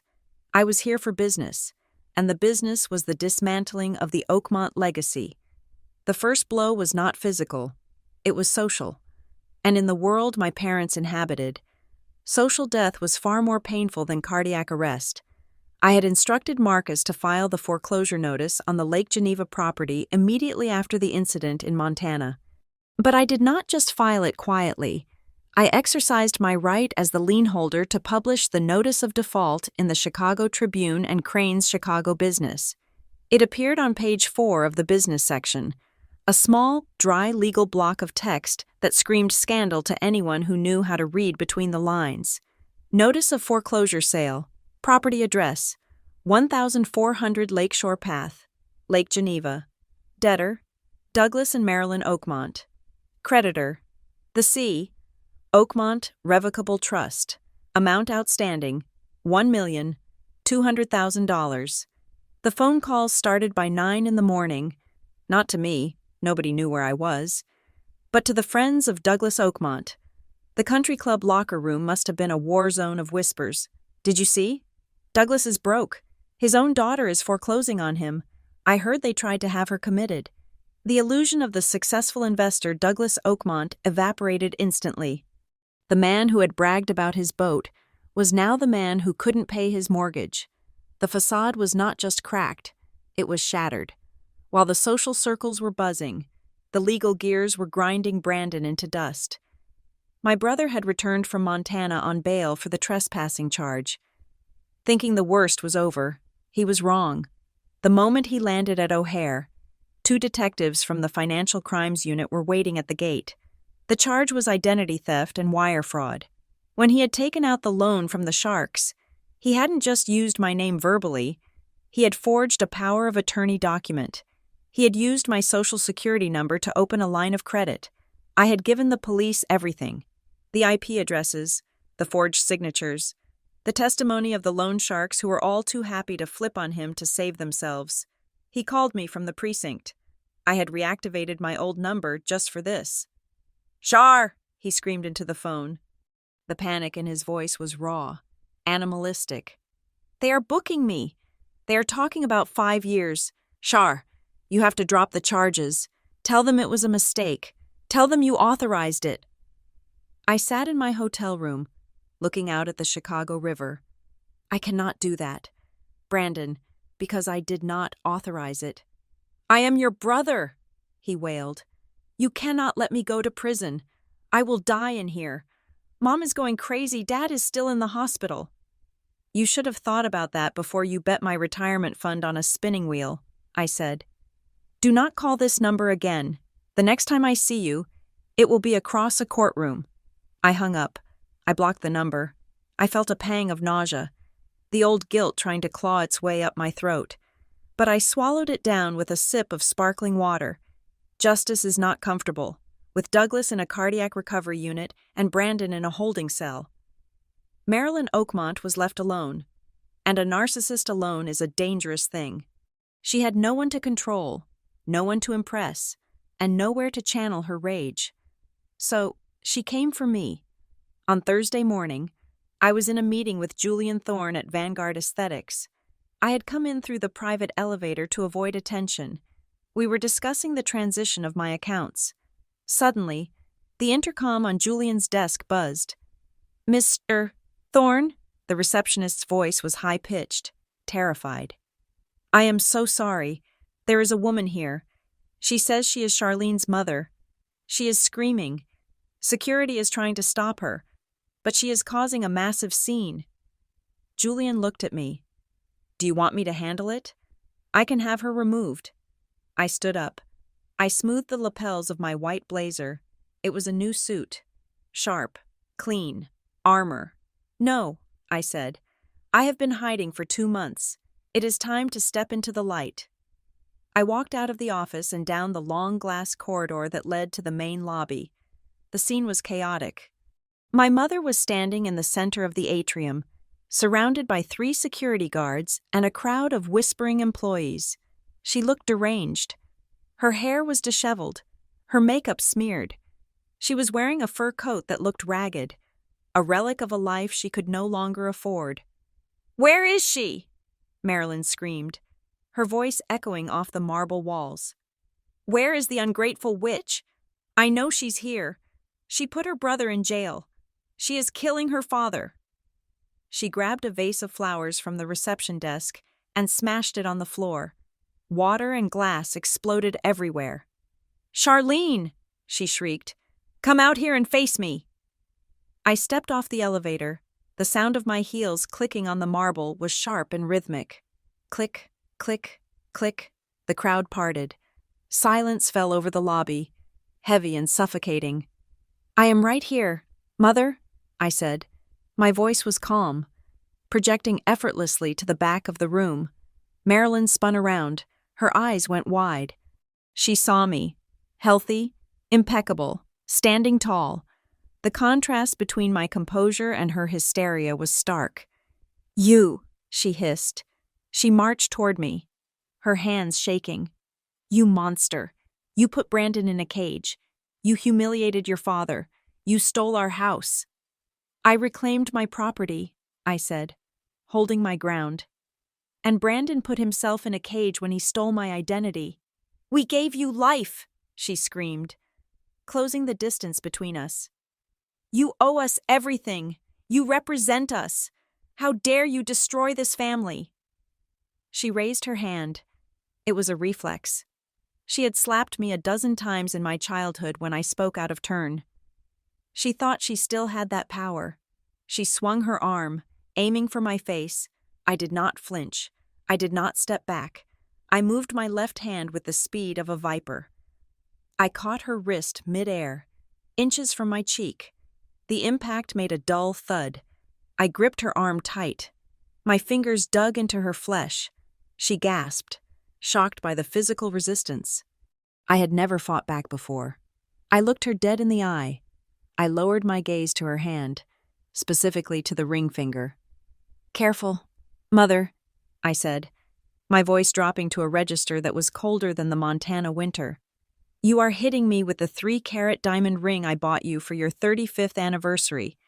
Be careful. You might scratch the setting, and since you will likely need to pawn it next week to pay for a lawyer, you should really take better care of your assets." A gasp went through the lobby. The employees, the clients, the security guards, they all heard it. Marilyn tried to pull her hand away, but I held it fast. "Let me go," she whispered, her voice trembling. "You are hurting me." "Am I?" I released her wrist with a shove that sent her stumbling back a step. "I am just stopping you from making another mistake." "You are sick," Marilyn spat, trying to regain her dignity, smoothing her coat. "Everyone here should know. She is mentally unstable. She is having a psychotic break. We tried to help her, and she attacked us." She turned to the crowd, her eyes wild, playing the victim card one last time. "She needs a doctor. She is dangerous. We just wanted to get her help." I reached into my pocket and pulled out my phone.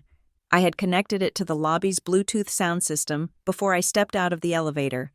It was a precaution I had set up with the IT director 5 minutes ago. "Is that so?" I asked. "You wanted to help me? Let us listen to what you define as help." I tapped the screen.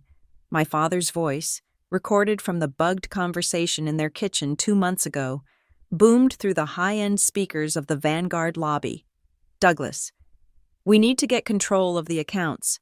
Marilyn, if she stops paying, we are dead, Marilyn. We can say she is having a breakdown. Doctor, Evans owes us a favor. We can get her committed for a 72-hour hold. Once she is in, we get power of attorney. We say she is a danger to herself. Douglas, do it. Call the lawyer.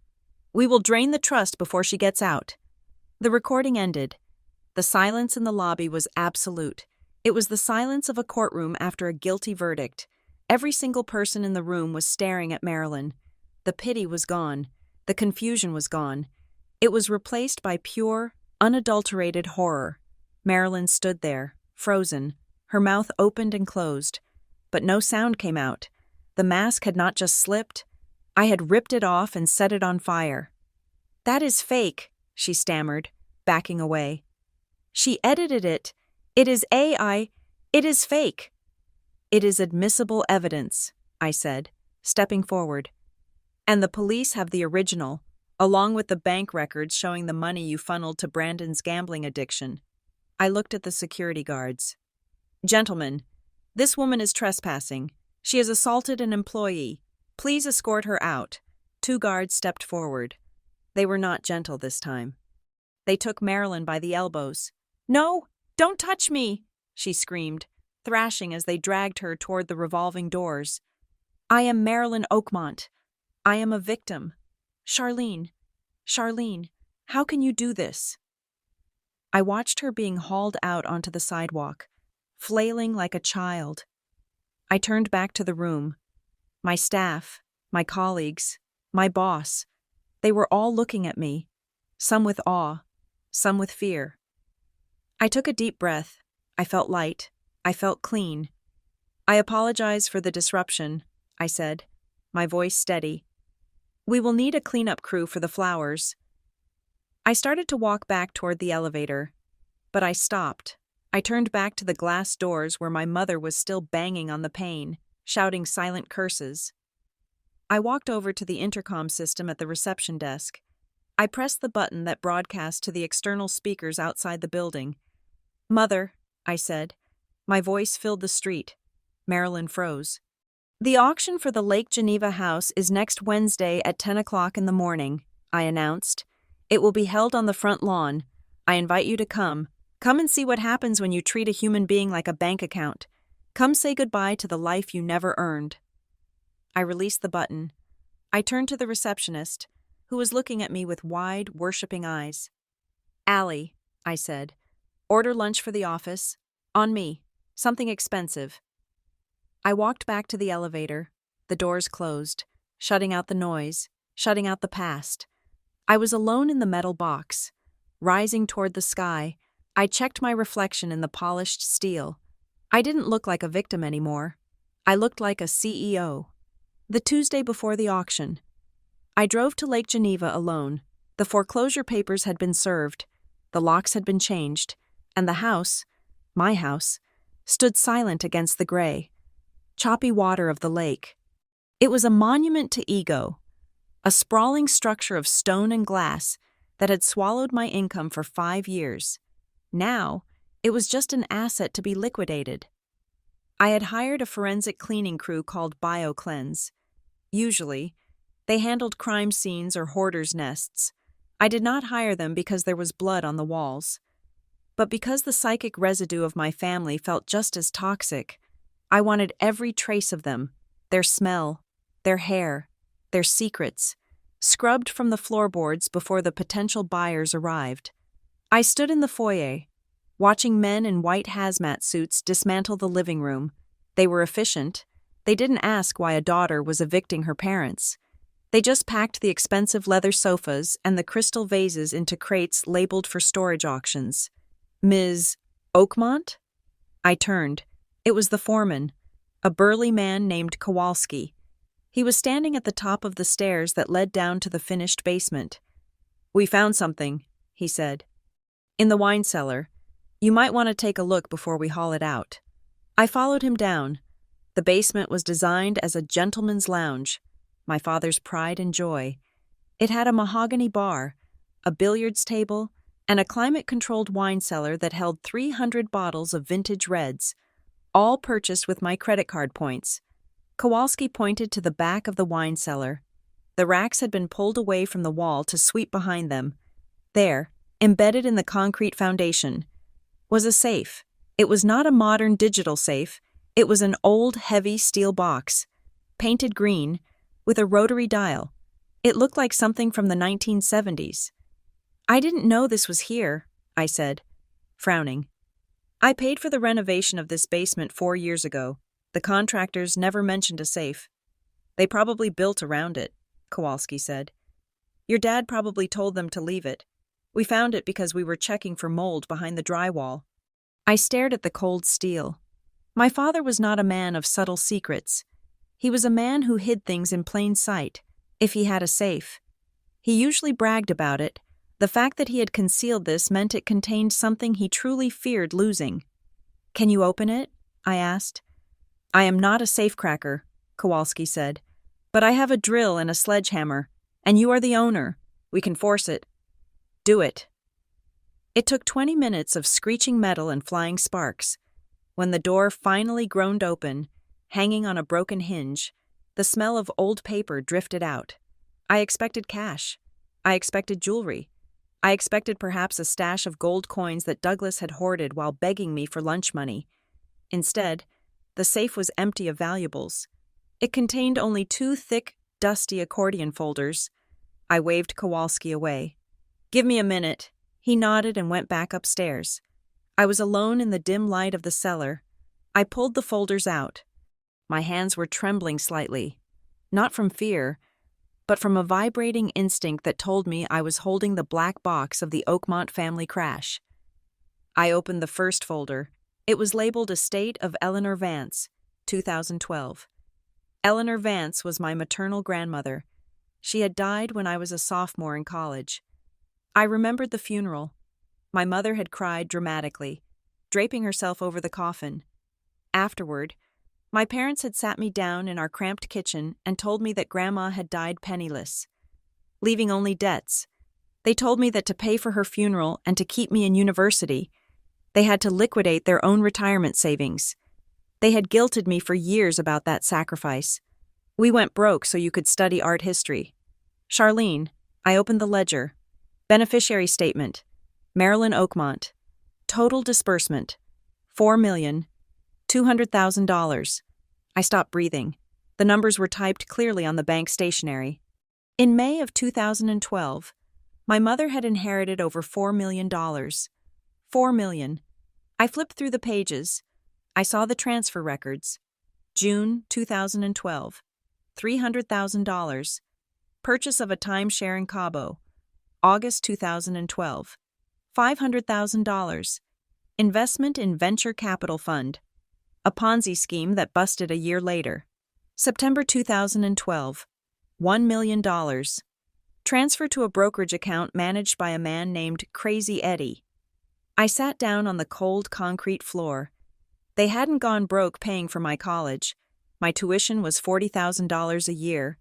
They had inherited a fortune, a life-changing amount of money, and they had blown it. They had burned through $4 million in less than 3 years on bad investments, luxury vacations they never told me about, and gambling. And the whole damn time, they had looked me in the eye and told me I was the burden. They had let me work 3 jobs as a waitress while taking a full course load, eating instant noodles, feeling the crushing weight of their sacrifice. They weren't poor. They were reckless, and they had used my guilt to cover their incompetence. I felt a laugh bubbling up in my throat, a hysterical, jagged thing. I had spent 10 years trying to repay a debt that never existed. I reached for the second folder. It was thinner.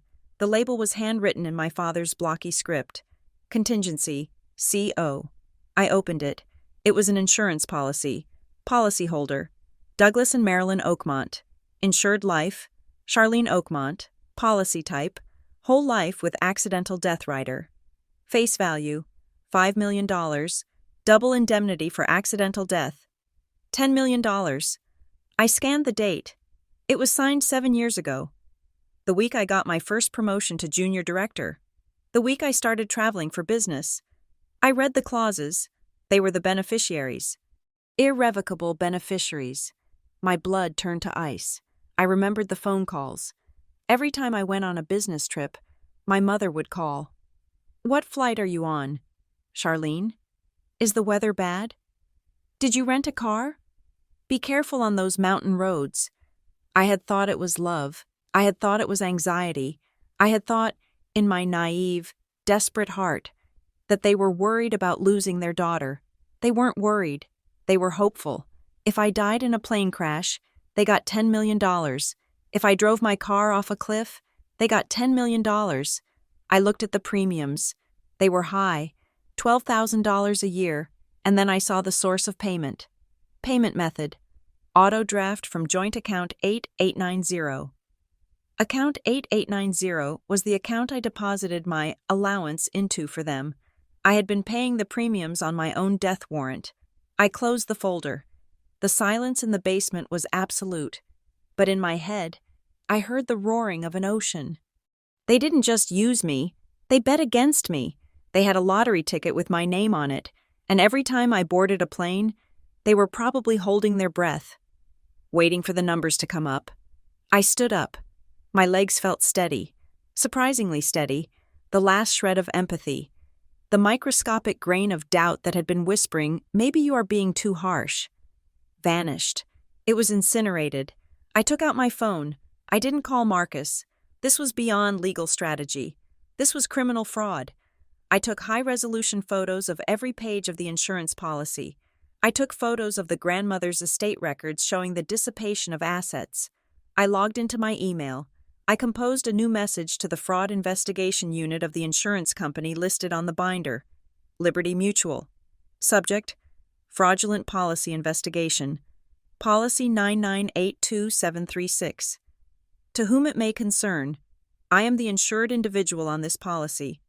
I did not consent to this coverage level, nor was I aware that the premiums were being paid using misappropriated funds.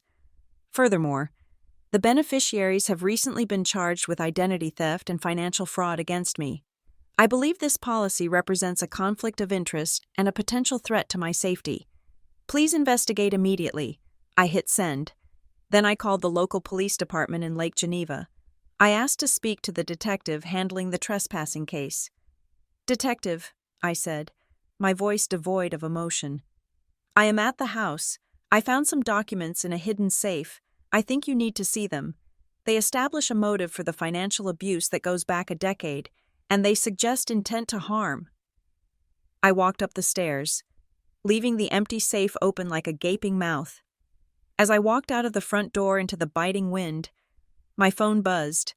It was an unknown number.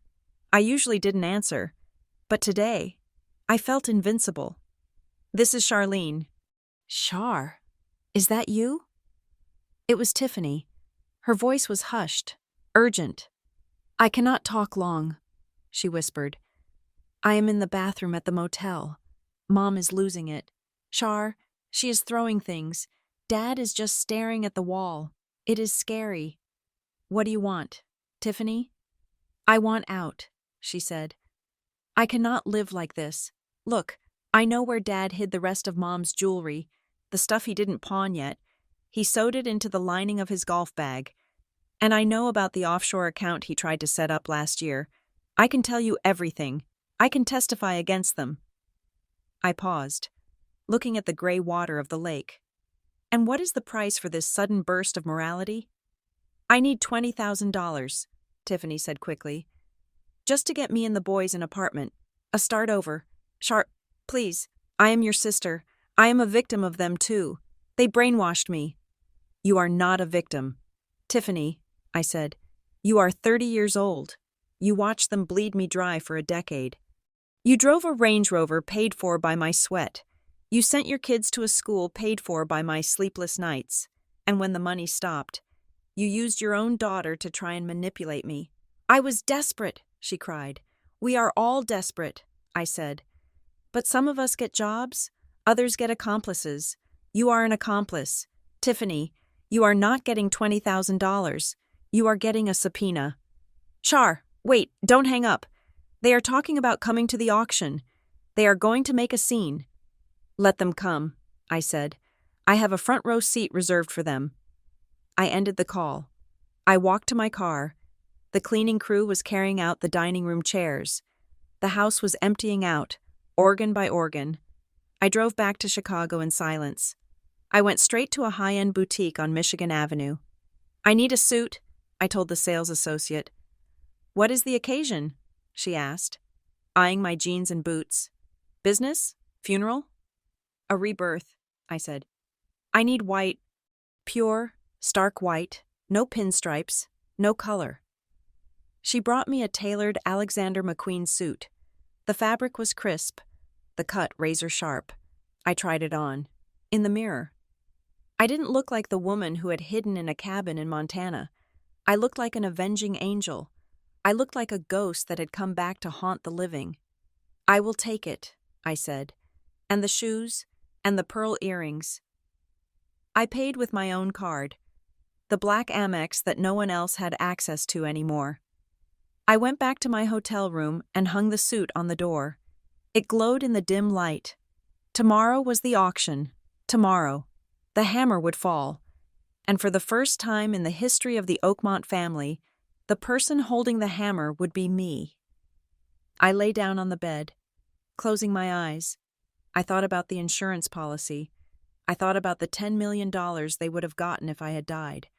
I slept deeply, peacefully, knowing that the most dangerous thing in my life wasn't a plane crash or a car accident. It was the DNA I shared with the people I was about to destroy. And tomorrow, I was going to scrub that DNA clean. The morning of the auction broke with a sky so blue it felt like a mockery. The air off Lake Geneva was crisp, carrying the scent of damp earth and money. It was the kind of day my father used to love, the kind of day he would stand on the deck with a cigar, surveying the water as if he had personally commanded the waves to settle. But today, Douglas Oakmont commanded nothing. Today, he was just another spectator at his own funeral. I arrived early, but I stayed hidden. I watched from the tinted windows of a rented limousine parked just outside the wrought iron gates. I saw the setup. A large white tent had been erected on the manicured south lawn. The very lawn where I had paid for landscaping crews to plant imported hydrangeas 3 years ago. Rows of white folding chairs were arranged in a semicircle facing a podium. To the right, a massive LED screen, usually used for showcasing architectural details of the property, stood blank and waiting. The vultures arrived by 10 o'clock. They came in Porsches and Bentleys. They were real estate developers, investors from Chicago, and nosy neighbors who had been dying to see the inside of the Oakmont estate for years. There was a buzz in the air, the unique, electric frequency of people smelling blood in the water. They knew this was a foreclosure. They knew this was a fire sale. And then, the clowns arrived. My parents pulled up in a taxi, not a limousine, not the Mercedes, which was currently sitting in an impound lot, a yellow taxi. They stepped out, and I had to admire their commitment to the delusion. Douglas was wearing his navy blazer with the gold buttons, though it looked slightly loose on him now. Marilyn had done her hair in a stiff, high coiffure and was wearing large sunglasses to hide her eyes.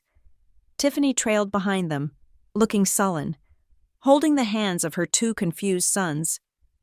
Brandon was there too, out on bail, looking pale and twitchy, wearing a suit that hadn't been pressed. They didn't walk like defeated people. They walked with their chins up, smiling tightly at the neighbors who were whispering behind their hands. I rolled down the window just a crack to listen. "Oh, hello, Susan?" I heard my mother chirp to a woman she used to play bridge with. "Yes. Well, we decided it was just too much space for us. We are looking for something more cosmopolitan, maybe a penthouse in Gold Coast. We are selling to liquidate for the next adventure." "Market timing, you know," Douglas added loudly, clapping a man on the back. "Buy low, sell high. That is the Oakmont motto." I felt a cold smile touch my lips. Buy low, sell high. The only thing Douglas had ever bought was his own hype, and the price was crashing. I signaled my driver. "It is time." I opened the door and stepped out. I was wearing the white Alexander McQueen suit. It was stark, blindingly bright against the green grass. I wore no jewelry except for simple pearl earrings. My hair was pulled back in a severe, sleek bun. I didn't look like a daughter. I looked like a verdict. I walked through the gates. The gravel crunched under my heels. Heads turned. The whispering stopped abruptly, replaced by a silence that rippled through the crowd like a shockwave. They knew who I was. They had read the articles. They had seen the foreclosure notice. I walked straight to the front row, where Marcus Vance was waiting for me. He nodded once, handing me a wireless microphone. I didn't take a seat. I stood to the side of the podium, a silent sentinel, the auctioneer, a man with a rapid-fire voice and a fast gavel, stepped up. "Ladies and gentlemen, welcome. Today we are offering the property at 1400 Lakeshore Path. 6 bedrooms, 5 baths, private dock, wine cellar. Opening bid starts at $1.5 million. "Stop!" The shout came from the third row. Douglas Oakmont stood up. His face flushed. "This auction is a fraud," Douglas bellowed. Marching toward the front, the crowd gasped. "I am the owner of this house. My daughter stole the deed through legal trickery. She is mentally incompetent. I have a motion pending in court." He turned to the investors, spreading his arms wide. "Do not bid. The title is not clear. You will be buying a lawsuit." The auctioneer looked confused. He glanced at Marcus. Marcus looked at me. I stepped forward. I didn't shout. I didn't need to. The microphone in my hand amplified my voice, making it sound smooth and omnipotent, echoing off the stone facade of the house. "The title is perfectly clear," I said. Douglas spun around. He saw me in the white suit. For a second, he looked afraid. But then, the old rage took over. "You," he spat. "You ungrateful traitor. You think you can sell my house? I built this family. I made you who you are." "You didn't build this house, Douglas," I said calmly. "I did. I paid the down payment. I paid the mortgage. I paid for the roof over your head and the wine in your cellar. And as for making me who I am, yes, you did. You made me a weapon." "Lies!" Marilyn shrieked from her seat. "She is lying. She is sick." "Marcus," I said. "The screen, please." Marcus hit a key on his laptop. The massive LED screen behind the podium flared to life. It didn't show floor plans. It didn't show square footage. It showed a scanned document, the estate of Eleanor Vance, distribution of assets, 2012. Total inheritance, $4,200,000. The crowd murmured. Douglas froze. "This," I said, pointing to the screen, "is the fortune you inherited from Grandma. The fortune you told me didn't exist. You told me you were broke. You told me my college tuition was bankrupting the family. You made me work double shifts while you sat on $4 million. The slide changed. Bank statement. August 2014. Withdrawal. $50,000. Location. Caesar's Palace. Las Vegas. "You gambled it," I continued, my voice cutting through the garden like a scalpel. "You bought timeshares. You funded Brandon's delusions. And when the money ran out, you turned to me." The slide changed again. This was the killer. Life insurance policy 9982736. Insured, Charlene Oakmont. Beneficiary, Douglas and Marilyn Oakmont. Payout, $10 million in event of a accidental death. The crowd went dead silent. You could hear the waves lapping against the dock. "And then," I said, my voice dropping an octave, "you bet on my death. You took out a policy on my life. You paid the premiums with the money I gave you for food. You called me every time I got on a plane, not to say I love you, but to check if you had won the lottery yet." Marilyn stood up, her hands shaking. "That was for your protection. It is standard financial planning." "Standard planning?" I asked. "To insure your daughter for $10 million when you have zero assets? No, Mother, that is not planning. That is predation." Douglas looked around. He saw the faces of his friends, his neighbors. They were looking at him with absolute disgust. The mask had not just slipped, it had dissolved. He turned back to me, his eyes bulging, veins throbbing in his neck. He was a cornered animal. "I gave you life," he screamed, his voice cracking. "I fed you. I clothed you. You ungrateful little bitch. You owe me. You owe me your breath. You owe me your life." He lunged toward me, but a security guard stepped in his path. I didn't flinch. I looked at him. This small, angry man who had consumed my entire existence for 3 decades. "You didn't raise a child, Douglas," I said. My voice was soft, but it carried to every corner of the lawn. "You raised livestock. You fattened me up so you could harvest the meat. You didn't love me. You just loved the milk I provided." I took a step closer, staring him down until he blinked. "But here is the thing about livestock, Dad," I said. "Sometimes the animal breaks the cage, and sometimes the animal learns how to bite back." I turned to the auctioneer. Proceed with the sale. Douglas stood there, panting, defeated. He slumped back into his chair. Marilyn was sobbing into her hands. Brandon was staring at his shoes. The auction began. 1.5 million, the auctioneer chanted. 1.6. 2 million? The bids flew fast. The scandal had only increased the value. Everyone wanted a piece of the drama. Everyone wanted to own the house where the Oakmont empire fell. Sold, the auctioneer shouted, slamming the gavel down. For $2,800,000 to the young couple in the back. It was over. The house was gone. I signed the papers on the hood of Marcus's car. The bank lien was satisfied. The foreclosure costs were covered. After everything was paid, the mortgage, the legal fees, the penalties, there was a surplus. The market value had risen. There was exactly $340,000 left over, according to the law, since the foreclosure debt was satisfied. Any remaining equity belonged to the original borrowers. My parents, Douglas and Marilyn, knew this. They had done the math. They saw the check being cut. They approached me as the crowd was dispersing. Their arrogance was gone, replaced by a hungry, desperate shuffling. Charlene, Douglas said, licking his lips, the house is gone. Fine. You made your point. But the surplus, the equity, that is legally ours. 300,000. We need it. We have nowhere to go. Marilyn nodded, wiping her eyes. We can start over with that. Charlene, please, just give us the check and we will never bother you again. I looked at the check in my hand.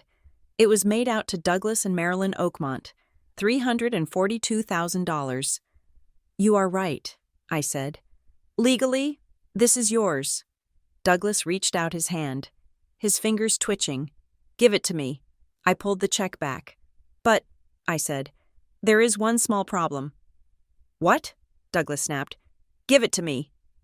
I did a little more digging into the Grandma Eleanor inheritance, I said. You remember that? The $4 million? Douglas went pale. What about it? I noticed you never paid the estate tax on it, I said. And you never declared the capital gains from the investments you made in 2012 and 2013.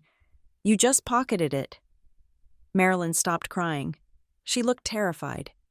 So, I continued, last week, I filed a whistleblower report with the IRS.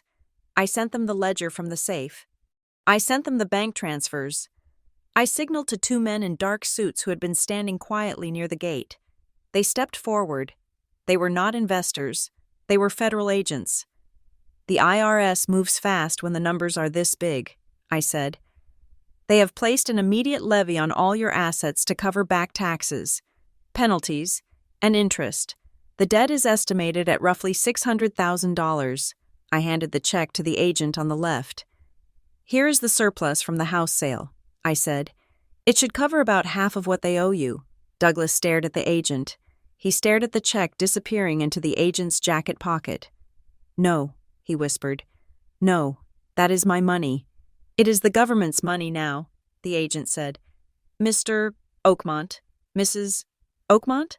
We have a warrant for your arrest for tax evasion and filing false returns. You have the right to remain silent. You cannot do this, Marilyn shrieked as they handcuffed her. I am old. I am sick. You will have plenty of time to rest in federal prison, I said. I hear the healthcare is free. Douglas didn't scream this time. He just looked at me. His eyes were dead. He realized, finally, that he hadn't just lost the game. He had been playing against the wrong opponent the entire time. Why? He rasped. Why did you go this far? I looked at him, and I felt absolutely nothing. No anger, no sadness, just the cool indifference of a stranger.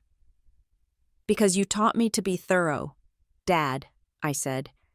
You taught me that everything has a price. Today, I just balanced the books. I turned my back on them. I walked toward the limousine. I didn't watch them get put into the unmarked federal car. I didn't look at Tiffany, who was standing there with her mouth open. Realizing her piggy bank had just been seized by the United States government, I got into the car. Where to, Ms. Oakmont? The driver asked. I looked out the window at the lake, shining in the sun. "The airport," I said. "I have a flight to catch, and after that, anywhere I want."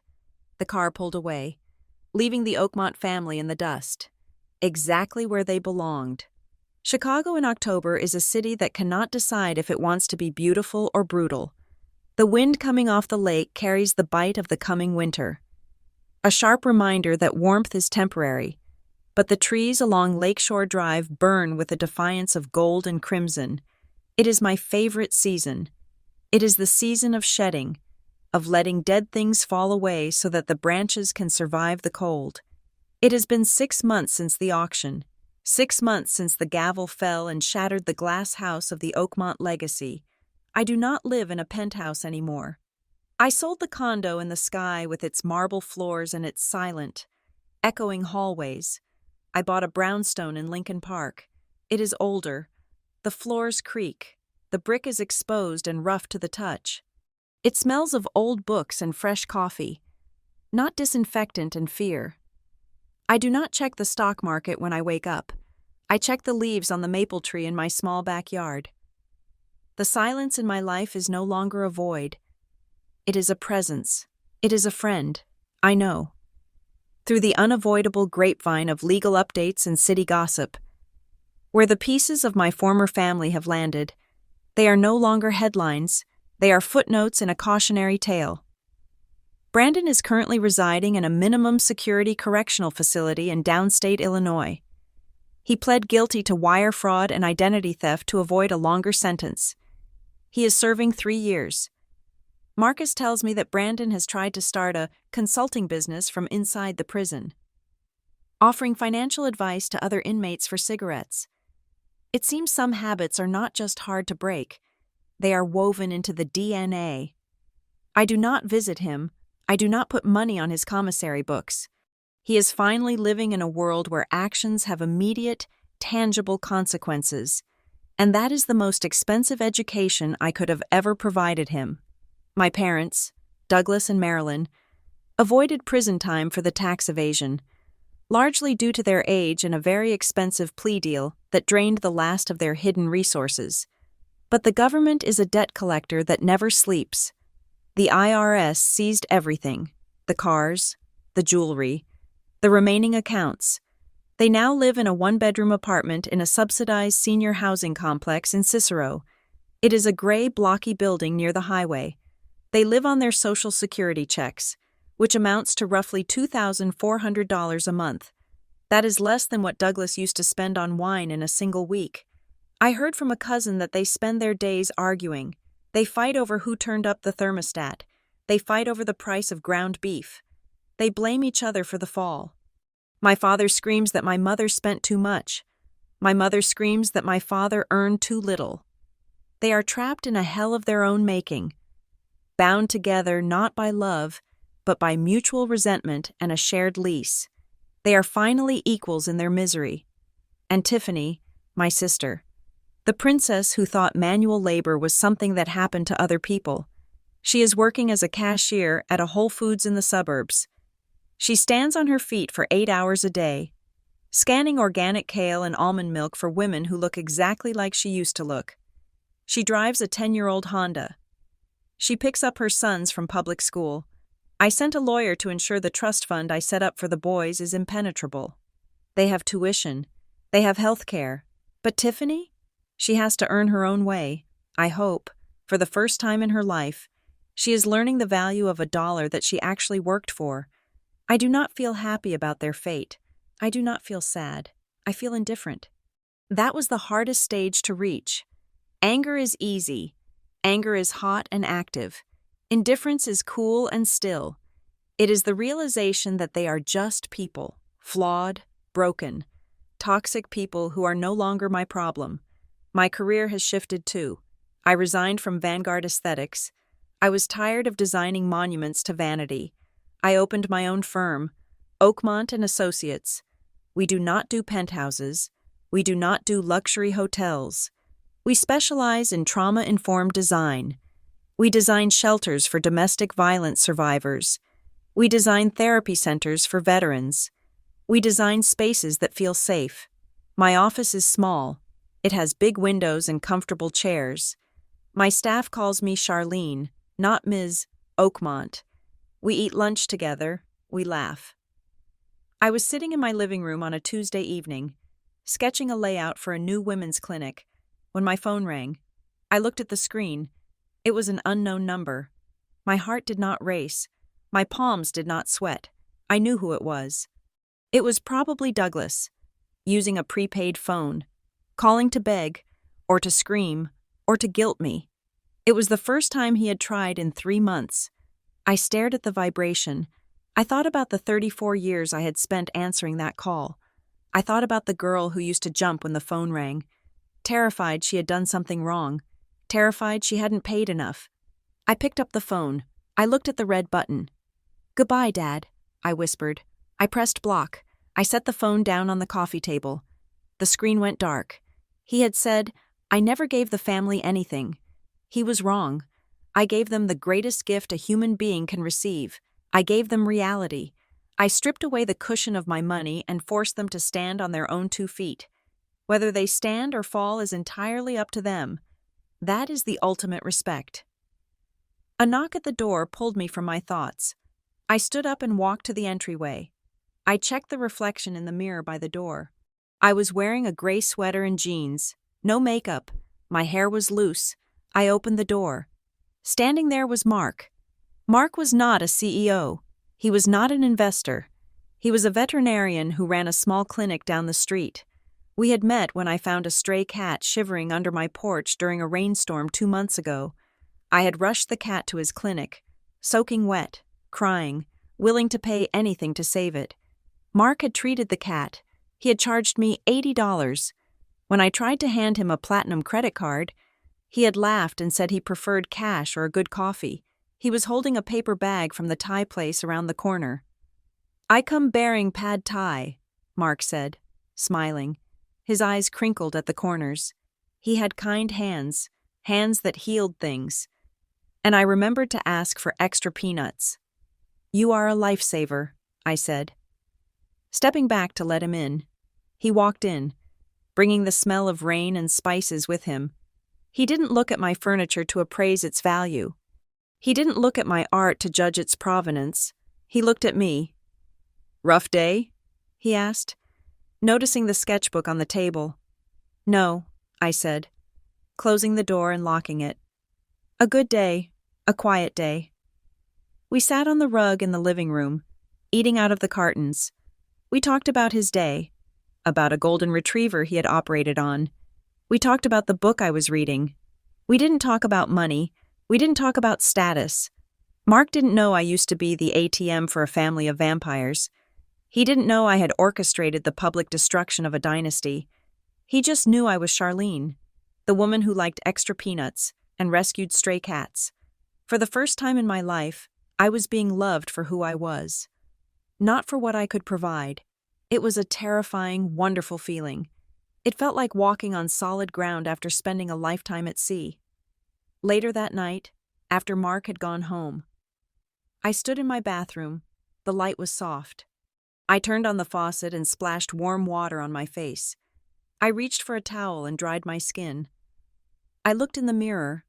For years, I had looked in mirrors and seen a failure.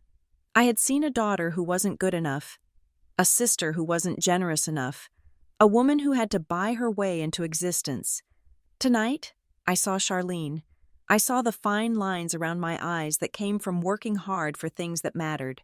I saw a jawline that was set and strong. I saw eyes that were clear, no longer clouded by the fog of gaslighting. I reached up and touched the glass, tracing the outline of my own reflection. I was 34 years old. I had 0 family debt. I had 0 guilt. I turned off the light. The darkness was not scary. It was peaceful. It was the blank canvas of the rest of my life. I walked into my bedroom, climbed into a bed that I had chosen, under sheets I had paid for. In a house that was entirely mine, the nightmare was over. The morning was coming. And for the first time, I couldn't wait to see what the sun would look like. Blood is something we do not get to choose, but family is something we have to build. And sometimes, To build a house that will stand the test of storms, you have to be brave enough to demolish the foundation that has rotted away. Thank you so much for listening to this story on Sunday Drama Stories. If this story resonated with you, I would love to hear where you are tuning in from today. Please comment your location below so we can connect. Don't forget to subscribe to the channel, like this video, and hit that hype button to help this story reach more people who might need to hear it.